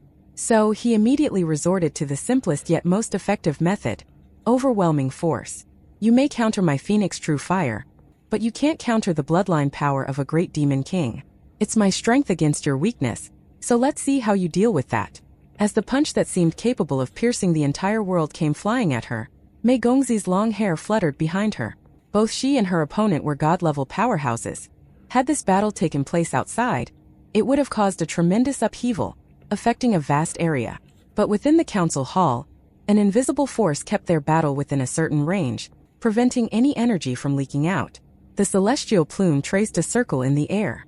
As Qiao Yue's overwhelmingly powerful punch entered its range, it was drawn by a strange force and dissipated, just like that, effortlessly. Qiao Yue even stumbled half a step to the side, drawn in by the force of Mei Gongzi's celestial plume. In the next instant, the celestial plume transformed into thousands of cold rays that shot forward. Blazing Phoenix True Fire surged up as Qiao Yue instinctively used it to shield his body. But this time the rainbow flames flowed down the celestial plume, covering it like a burning sheath. Wherever it touched, it instantly dispersed the Phoenix True Fire. Phoenix feathers scattered, exposing a deep, scorched gash. Qiao Yue quickly retreated, and for the first time, a serious expression crossed his face. Although his opponent's strength was clearly inferior, her combat techniques, bloodline abilities, and method of countering his Phoenix True Fire made him feel like his obviously greater power was completely useless. This sensation was incredibly frustrating. With a loud cry, the Phoenix True Fire surged again, sweeping toward Mei Gongzi like a tidal wave. By now, Qiao Yue was both angry and embarrassed. He was determined to see how long Mei Gongzi's rainbow flames could hold out. But the rainbow flames ignited once more, forming just a thin layer around Mei Gongzi and creating what appeared to be a very delicate barrier. No matter how the Phoenix True Fire surged, it couldn't break through the seemingly thin layer of protection and could only dissipate into nothingness. Mei Gongzi's graceful figure weaved through the Phoenix True Fire. The celestial plume in her hand was like a streak of silver light, always striking from impossible angles, leaving numerous wounds on Qiao Yue's body as it pierced through the Phoenix True Fire. The sharp space energy caused Qiao Yue to retreat step by step, forcing him to rely on the Phoenix True Fire's rebirth ability to heal his injuries. The battlefield was clearly covered in Phoenix True Fire, yet Mei Gongzi had the upper hand in the fight, continuously forcing her opponent to retreat. Even though she wasn't inflicting any real damage, just achieving this much was enough for her to feel proud. After all, she had been a demon king for less than a year, while her opponent had been a great demon king for over a century. With a crisp sound of metal striking metal, the celestial plume in Mei Gongzi's hand sent her opponent flying backward. Qiao Yue now held a long saber in his hand. Yes, he had drawn his weapon. At the start, he didn't think he would need a weapon against such an opponent, but now he had no choice. Otherwise, he was at risk of losing control. No matter how overpowered Nirvana Rebirth was, it didn't come at no cost. On the contrary, it used up massive amounts of energy. Once his bloodline power was excessively depleted, it would harm his very core. I have to admit, you surprised me, but now I'm going to go all out, Qiao Yue said. As he spoke, the Phoenix True Fire gathered around him like rivers flowing into the sea, and he retracted the Phoenix True Fire domain. The blazing Phoenix True Fire condensed around his body, forming into a magnificent gold-red armor that covered him entirely. Holding his saber, he gazed upon Mei Gongzi like a blazing god. Mei Gongzi did not pursue, standing at a distance, slightly calming her excited emotions. Although the battle hadn't lasted long, her emotions were becoming increasingly intense. She wasn't sure if she could truly hold her own against an immortal flame phoenix great demon king. Her only confidence came from the support Tang San had given her. As the battle continued, when she actually began suppressing her opponent, and with the protection of the Rainbow Skyfire liquid shielding her from the Phoenix True Fire, she knew that she could truly do it. Over the past 6 months, Tang San had taught her many combat techniques, all perfectly suited for her. For instance, his White Tiger and Netherworld Civet Friends techniques, as well as the sidereal sword she had just used to almost chop off Chao Yue's finger. According to Tang San, these were genuine divine techniques, and he had slightly modified them so they suited her perfectly. And the more she used these abilities, the more Mei Gongzi truly admired Tang San. At first, when Tang San told her these were divine techniques, she had some doubts in her heart. But now that she could continuously injure and suppress her opponent, an opponent far beyond her cultivation, she was fully convinced. How could she have achieved this if they were not divine techniques? At this moment, all the emperors standing atop the celestial pillars couldn't help but view this young girl with newfound respect. When the Phoenix True Fire domain appeared, they were still wondering how long Mei Gongzi could last within it. The White Tiger Demon Emperor and Crystal Phoenix Demon Emperor had even prepared to intervene and rescue her. But as the battle continued, they watched in astonishment as Mei Gongzi actually suppressed a great demon king of the immortal Flame Phoenix clan. Truly suppressed him, even forcing him to use his rebirth ability. How unbelievable was this? A great demon king with a first-tier bloodline was not the same as an ordinary great demon king. Moreover, Chao Yue was an elder of one of the top 3 clans in the Empyrean Dominion. In fact, in terms of deep foundations, it wouldn't be wrong to call the immortal Flame Phoenix clan the strongest in the Empyrean Dominion. After all, the Celestial Fox clan wasn't skilled in combat, and the Crystal Demon Emperor was technically a dragon but practically a mutated being who could not truly be considered a dragon. Yet even so, Mei Gongzi, who was 1 major level lower, had suppressed him. And the Peacock Demon clan didn't even have an emperor anymore. 8 short months ago, Mei Gongzi was still at the 9th Order, participating in the Ancestral Court Elite competition. Yet today she was able to contend with a great demon king. How much stronger would she become in a few more years? And how long would it take her to become an emperor? The emperors present were all in disbelief at this moment, because the strength Mei Gongzi displayed was far beyond their expectations. The Celestial Fox Demon Emperor frowned slightly, and his eyes narrowed. He seemed to be deep in thought. From his perspective, everything he did was for the better continuation of the demon and nymph races, and to ensure that the demon continent would always remain the core of the entire plane. The reason he targeted this young girl was that when she won the championship, he sensed something unusual about her. And from her companion he felt not just something unusual but a downright threat. That was why he secretly guided the Tenebrous Demon Emperor to hunt down Azura and Mei Gongzi. When the Tenebrous Demon Emperor returned, he reported that a force calling itself the Sea God had blocked him, but that he had eliminated it, and that the boy named Azura had been completely obliterated. Indeed, the Celestial Fox Demon Emperor could no longer sense the fortune associated with Azura. So if he could just nip this young girl in the bud, or at least sever her fortune, the threat should disappear. However, even the Celestial Fox Demon Emperor hadn't expected Mei Gongzi to grow at such a rapid pace. In just over half a year, not only had she successfully passed her tribulation, but she was also able to contend with a first-tier bloodline Great Demon King. The stronger the abilities she displayed, the more threatened the Celestial Fox Demon Emperor felt, and this threat had now risen to a new level. The war saber in Chao Yue's hand gleamed with a dazzling golden red light, and his entire being exuded a chilling killing intent. He stepped forward and swung his blade. The air twisted violently, and the blazing sword intent directly enveloped Mei Gongzi. Once again it was brute force against finesse. Mei Gongzi's expression remained unchanged as she took a step forward and unleashed another mysterious circles of heaven. The powerful strike of the war saber was once again deflected to the side. All the top-tier experts present could see that the technique Mei Gongzi was currently using was an absolute peak level one even among divine techniques. Her opponent's power was clearly far greater than hers, yet he couldn't break through her formidable defense. However, no one questioned the origin of this ability. They all knew the Peacock Demon Clan's greatest divine technique was Star Shift, and this looked very much like a derivative of Star Shift. After deflecting Qiao Yue's attack, Mei Gongzi did not rush to counterattack but simply stood still. Qiao Yue frowned slightly. Was this young girl's perception really that sharp? With his flame armor on, he had a number of techniques he could use. If Mei Gongzi followed up with an attack, he was confident he could use them to restrain her. But Mei Gongzi didn't advance, forcing him to halt the ability he had been preparing to unleash.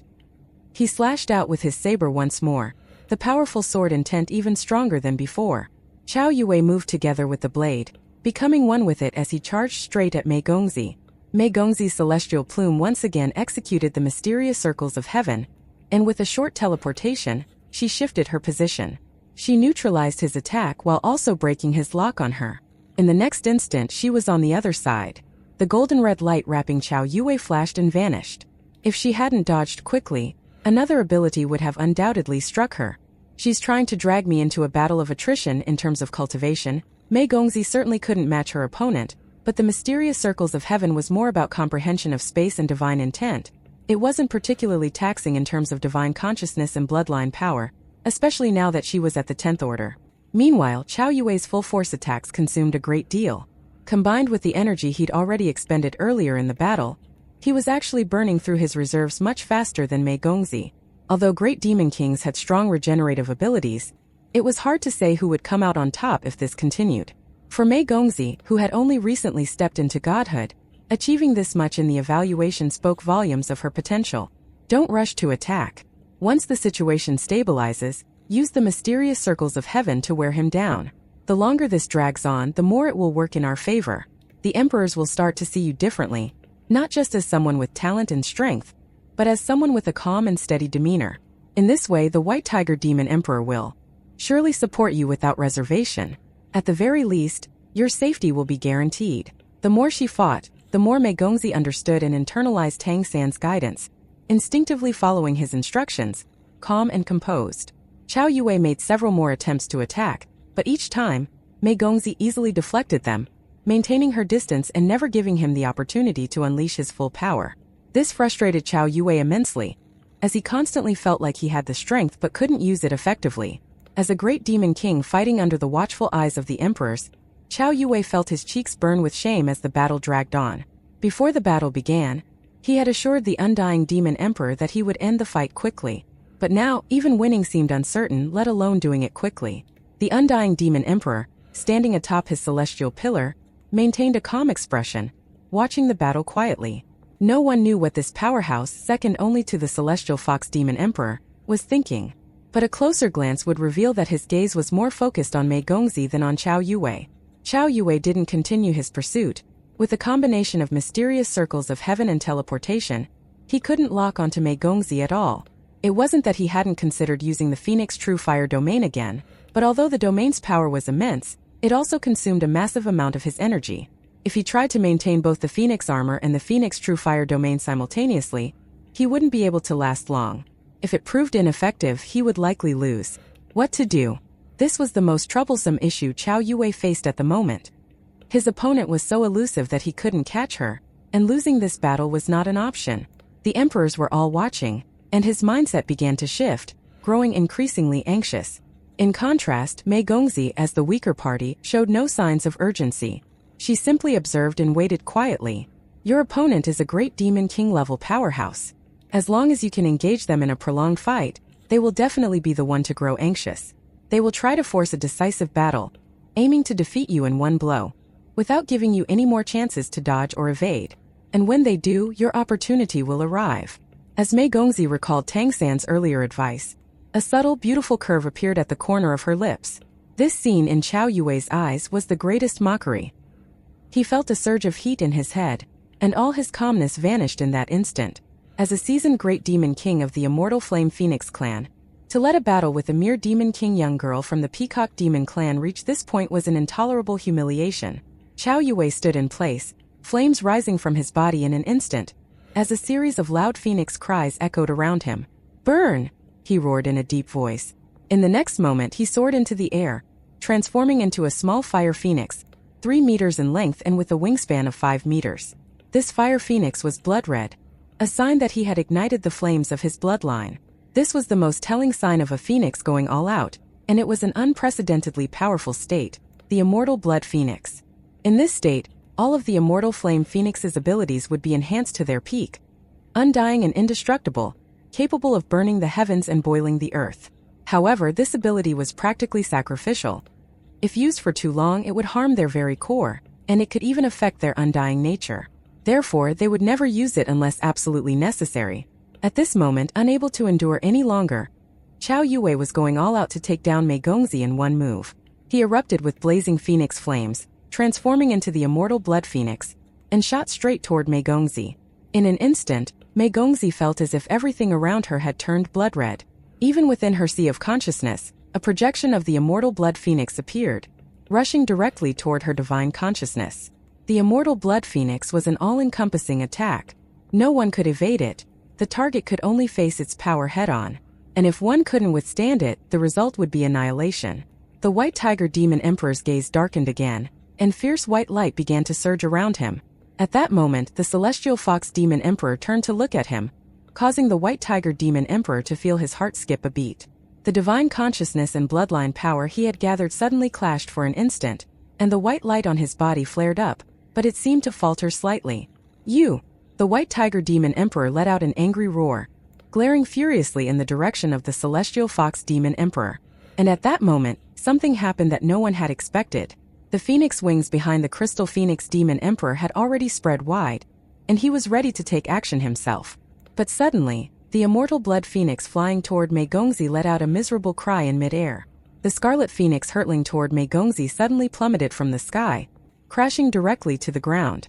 At that moment, Mei Gongzi's celestial plume had vanished, and she stood with her hands clasped together in front of her chest, eyes closed as if in prayer. A unique aura radiated from her. It was an aura of majesty. Even the emperors present couldn't help but feel a tingling sensation on their scalps when they sensed this majesty. The Celestial Fox Demon Emperor let out a snort, and white mist rose above his head. The sudden reversal left all the emperors present in silence. What had just happened? A great demon king's all-out sacrificial strike, with its terrifying ability to attack both the physical body and divine consciousness, was something even an emperor like the Crystal Phoenix Demon Emperor, who had only recently entered the emperor's realm, would have to handle with caution, lest the terrifying immortal blood phoenix burn their very essence. Yet, such a powerful attack suddenly and inexplicably stopped, and the immortal blood phoenix plummeted from the sky as if in free fall, crashing hard into the ground. In an instant, blood-red flames erupted, scattering in all directions. Above the transformed immortal blood phoenix, a phoenix phantom began to coalesce from the dispersing flames, and the deep scarlet fire wrapping Qiao Yue returned to its golden-red hue. However, that phoenix phantom, barely halfway formed, once again dissipated, causing the phoenix flames on Qiao Yue's body to weaken. How is this possible? All the emperors present now understood what was happening. Qiao Yue was trying to reconstruct his divine consciousness, and the phoenix phantom forming above him was a manifestation of it.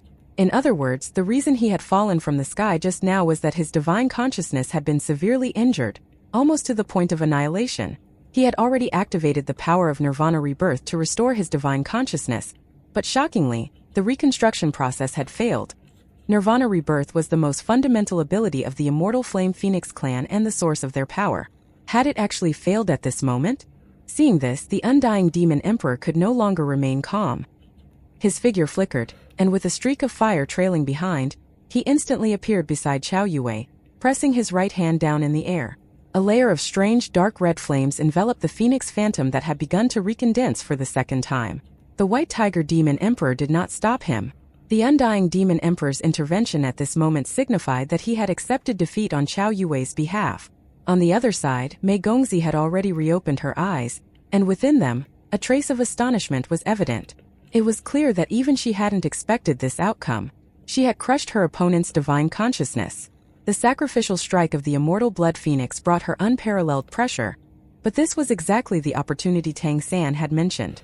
When Tang San had instructed Mei Gongzi, he told her that once an opponent at the Great Demon King level lost their composure and went all out, it would be a full-spectrum attack, including locking onto, pressuring, and even directly assaulting the divine consciousness. In such a situation, there was no need to clash head-on. She simply had to strike back at the opponent's divine consciousness. Within Mei Gongzi's divine consciousness, the true core item, The life-bound item she had chosen during her heavenly tribulation was not the celestial plume but the Azura sword. As a transcendent divine item representing judgment, it had once intimidated the entire divine realm. For Chao Yue to dare force his divine consciousness into Mei Gongxi's was an act of sheer recklessness. Since the Azura sword's physical form had not yet arrived in this plane, she could not use it properly. But the seed of divine intent at the core of her divine consciousness was on a completely different level from every single being or item in this plane. To pit one's divine consciousness against the Azura sword was to fight a tiger while being an ant. In truth, Mei Gongxi hadn't done much. She had simply let his divine consciousness collide with hers, and then there was no then. It had simply shattered. The lingering trace of the judgment sword intent even prevented Chao Yue from activating his divine consciousness nirvana rebirth. Even with the undying demon emperor personally assisting, the divine consciousness being reconstituted shattered once more. After 3 attempts, Chao Yue finally managed to barely put together his divine consciousness, but it was much weaker than before, clearly indicating a severe injury. It would take at least 10 to 8 years and a significant amount of natural treasures to recover from such a terrible injury. Mei Gongxi's face appeared slightly pale, and her aura had noticeably weakened. At least on the surface, she seemed to be in a state of overexertion. The aura of the Azura sword within her divine consciousness had completely withdrawn. The emperors had already scanned her with their own divine consciousness, but when they did so, they were repelled by the trace of majesty emanating from her. And once that majesty faded, there was nothing more to detect from her. None of them could help but view this young girl with newfound respect. With the strength of a demon king, she had defeated a great demon king, and not just any great demon king, but a seasoned member of the immortal Flame Phoenix clan. If one were to rank the great demon kings of the entire demon continent, Chao Yue would likely be in the top 5%. None of the emperors now doubted Mei Gongxi's potential to become an emperor. Her abilities moved even the most powerful among them. Some of them even reflected on whether they had such strength at her age. Invariably, the answer was no. While the final technique she used was unknown and clearly involved a special artifact capable of severing divine consciousness, one that seemed to require a significant cost to use, the fact remained, she had one. After a brief moment of shock, the White Tiger Demon Emperor instinctively turned his gaze back to the Celestial Fox Demon Emperor. He couldn't tell whether the Celestial Fox Demon Emperor had sensed that Mei Gongxi could handle the situation and had stopped him from intervening, or if it was simply to prevent him from providing aid. But regardless, seeing Mei Gongxi not only deliver a tremendous blow, but also make the opponent's nirvana rebirth so difficult, the White Tiger Demon Emperor couldn't help but feel a sense of satisfaction. The Celestial Fox Demon Emperor's calm voice rang out, "You have passed the first assessment of your report. Your performance was outstanding, demonstrating both your strength and talent. Congratulations." With these words, the White Tiger Demon Emperor's side also quieted down. Deep down, even he was quite wary of the Celestial Fox Demon Emperor. Even though the Celestial Fox Demon Emperor couldn't engage in direct combat, there was a reason he ranked second among the 9 demon emperors. Otherwise, the other emperors wouldn't have accepted him as the ruler of the ancestral court. The undying demon emperor's flames surged as he picked up his clansmen and returned to his celestial pillar. His gaze toward Mei Gongxi was deep and thoughtful, as if he was pondering something extremely important. Mei Gongxi slightly bowed to the emperors in greeting. 3 consecutive battles, 3 victories. Without a doubt, these would become the defining moments in her rise to becoming a city lord. The assessment was indeed a difficult hurdle, but the process of this assessment would be recorded in the ancestral court's annals, ensuring her name would be remembered throughout the ages. The Celestial Fox Demon Emperor looked calmly at Mei Gongxi and said, "Since your performance in the combat evaluation has been satisfactory, the second evaluation of your assessment will now commence. The Empyrean Dominion is governed collectively by the Council of Emperors of the Ancestral Court, so your success in this assessment depends on whether the emperors acknowledge you. Your performance has given us a clearer understanding of you, and now it is time for the emperors to vote. According to the rules of the Ancestral Court, if more than half of the emperors approve, you will pass the second evaluation. Otherwise, you will lose the qualification to inherit the position of City Lord. Do you understand?" "I understand," Mei Gongxi nodded. The White Tiger Demon Emperor and Crystal Phoenix Demon Emperor both instinctively grew a bit tense. To them, this round seemed even more challenging than the first test of strength. The strength evaluation could be approached with various strategies, but this round was almost insurmountable. In fact, neither of the 2 demon emperors had initially believed that Mei Gongxi would succeed in her assessment. After all, the first test was already difficult enough. But when Mei Gongxi actually defeated a formidable enemy, and successfully passed the first test, it rekindled their hopes. For the White Tiger Demon Emperor, if his granddaughter could gain control of another major city, in addition to the one he already controlled, it would greatly strengthen their line's power across the demon continent. He had no business with the Peacock Great Demon King, but Mei Gongzi possessed the White Tiger bloodline and was his actual granddaughter. The same was true for the Crystal Phoenix Demon Emperor. Ever since he discovered that he had a daughter, and that the one he loved most had never betrayed him, his entire outlook had undergone a dramatic change. What difference did it make whether his daughter or he himself controlled the city? As long as his daughter was willing, he could act as the Grand Emperor behind the scenes. But now that they had reached this second evaluation, both the White Tiger Demon Emperor and the Crystal Phoenix Demon Emperor couldn't help but furrow their brows. Among the 9 demon emperors present, it seemed unlikely that 5 would support Mei Gongzi.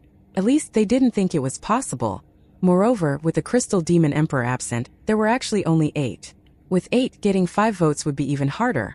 Moreover, the White Tiger Demon Emperor had absolutely no idea that the Crystal Phoenix Demon Emperor would support Mei Gongzi.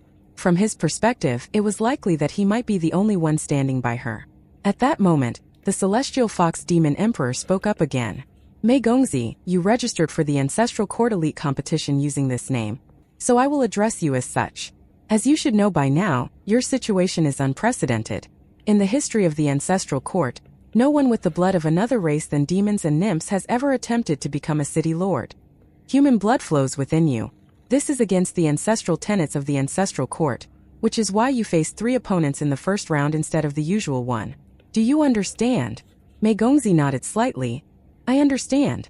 Upon hearing the Celestial Fox Demon Emperor's words, both the White Tiger Demon Emperor and the Crystal Phoenix Demon Emperor instinctively furrowed their brows. Was the Celestial Fox Demon Emperor implying that the second round would be even more difficult? Was that really necessary? The Celestial Fox Demon Emperor continued.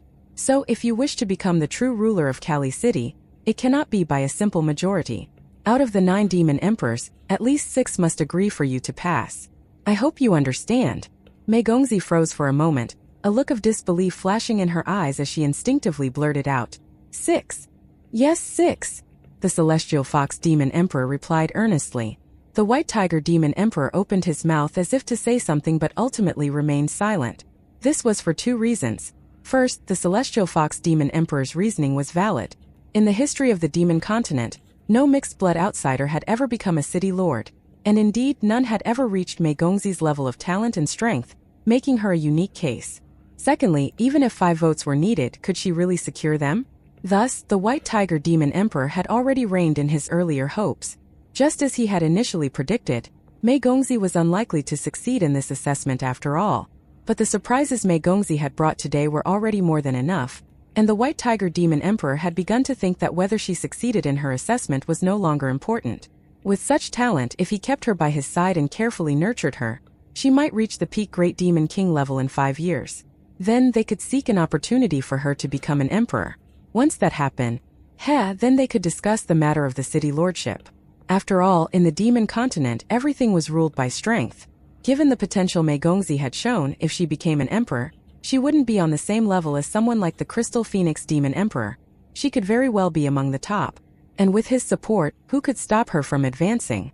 Therefore, the White Tiger Demon Emperor said nothing more. After the vote, he was prepared to take Mei Gongzi away. He intended to personally protect his granddaughter, ensuring that she fully realized her potential in the future. Is there a problem? The Celestial Fox Demon Emperor asked Mei Gongzi once more. Mei Gongzi looked at him deeply, thinking to herself, even if I have a problem, would it matter? No. Mei Gongzi shook her head, her gaze still calm. If I pass the first round and defeat my opponent, like you said, the opponent from the Immortal Flame Phoenix clan, what then? How do I pass the second round? Can I really get more than half of the demon emperors to approve of me? Right now, we can only be sure of my grandfather, and maybe the Sword Saint Demon Emperor, who might be favorable toward us. What about the others? Don't worry about the second round. Leave that to me. When the time comes, you just need to wait for the results. Leave that to you? You have a plan. I do actually. You'll find out when the time comes. But don't act too surprised, okay? Mei Gongzi recalled what Tang San had told her earlier, but now she was filled with even more confusion and disbelief. According to the Celestial Fox Demon Emperor, she needed the support of 6 emperors to pass this round. But forget 6, she didn't even think 3 would support her. Could Tang San really solve this as he said he would? At this moment, Mei Gongxi's fate appeared to be sealed. Gaining the approval of 6 emperors was impossible. The celestial fox demon emperor looked at the other emperors and said solemnly, "Then let us begin the vote.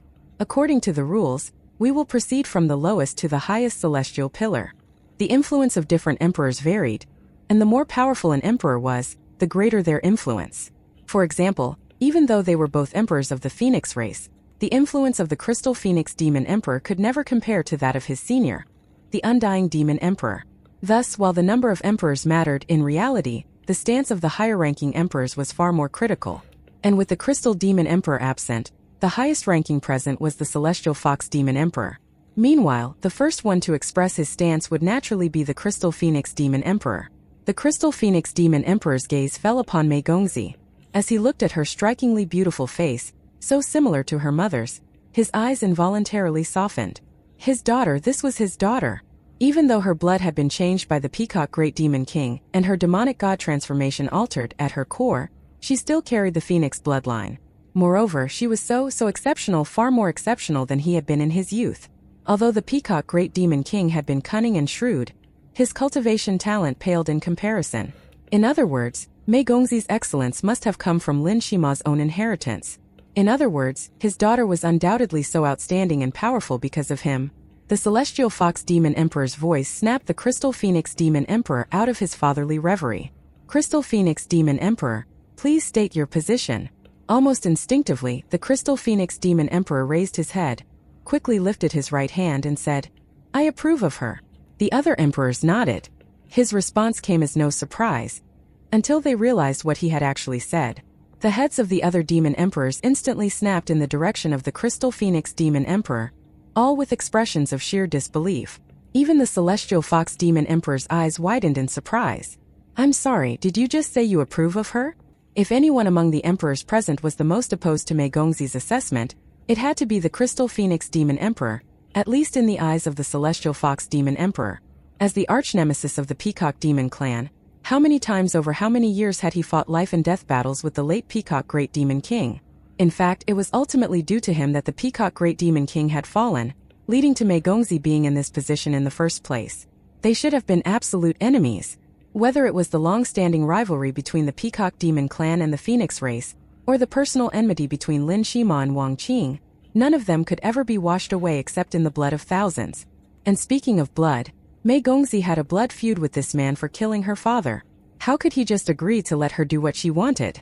How is that possible? The White Tiger Demon Emperor couldn't help but open his mouth in shock. Even his fangs involuntarily bared. This was neither delight nor anger, but plain astonishment. After a brief moment of loss, the Celestial Fox Demon Emperor quickly regained his composure and asked in a deep voice, "Reason?" The Crystal Phoenix Demon Emperor didn't look at him. Instead, his gaze remained fixed on Mei Gongxi. On her face, he also saw an expression of disbelief. A pang of sorrow struck his heart. She still didn't know, of course. Her mother had never told her the truth about her origins.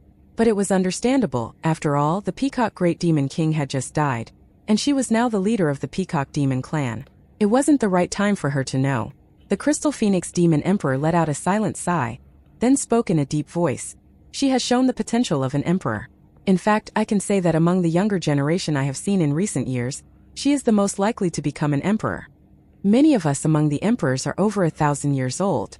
It won't be long until our clans will need successors. According to the ancestral court's principles of fairness and justice, a descendant with the potential to become an emperor is to be given more opportunities. As the Lord of Kali City, I believe that in the near future, she will undoubtedly become an emperor and will be able to protect our borders well. Therefore, on my part, she has passed this evaluation." The emperors couldn't believe their ears. "Brother, you can tell other people these sweet tales of fairness and justice, but who are you trying to trick here? You two are mortal enemies with a blood feud. She has a father's death to avenge. You're right, she's talented, and she will inevitably become an emperor. But if she does that, then the more talented she is, the more dangerous it is for you. What the fuck makes you think she won't seek revenge for her father?" For a moment, the atmosphere in the Ancestral Court Council grew strange. The bizarre atmosphere caused all the emperors present to fall into a brief silence. But no one would criticize the Crystal Phoenix Demon Emperor. Voting was a basic right of every emperor, and no one could interfere with it. The celestial fox demon emperor narrowed his eyes slightly. He understood that, as he had anticipated, there were still uncontrollable factors at play concerning this girl. The demon emperor who was least likely to support her had actually voted in favor of her. What were the odds? However, in the ancestral court council, even the presiding officer couldn't control everything and had to respect the opinions of the other emperors. The celestial fox demon emperor nodded slightly. One vote in favor. Now Sword Saint Demon Emperor. He turned his gaze to the second demon emperor, the Sword Saint Demon Emperor, whose celestial pillar had recently shown a noticeable surge in height. The Sword Saint Demon Emperor's expression was cold and stern. From beginning to end, his attention had been focused on the battles. Of course, this was to be expected of a battle fanatic like him. His eyes narrowed slightly.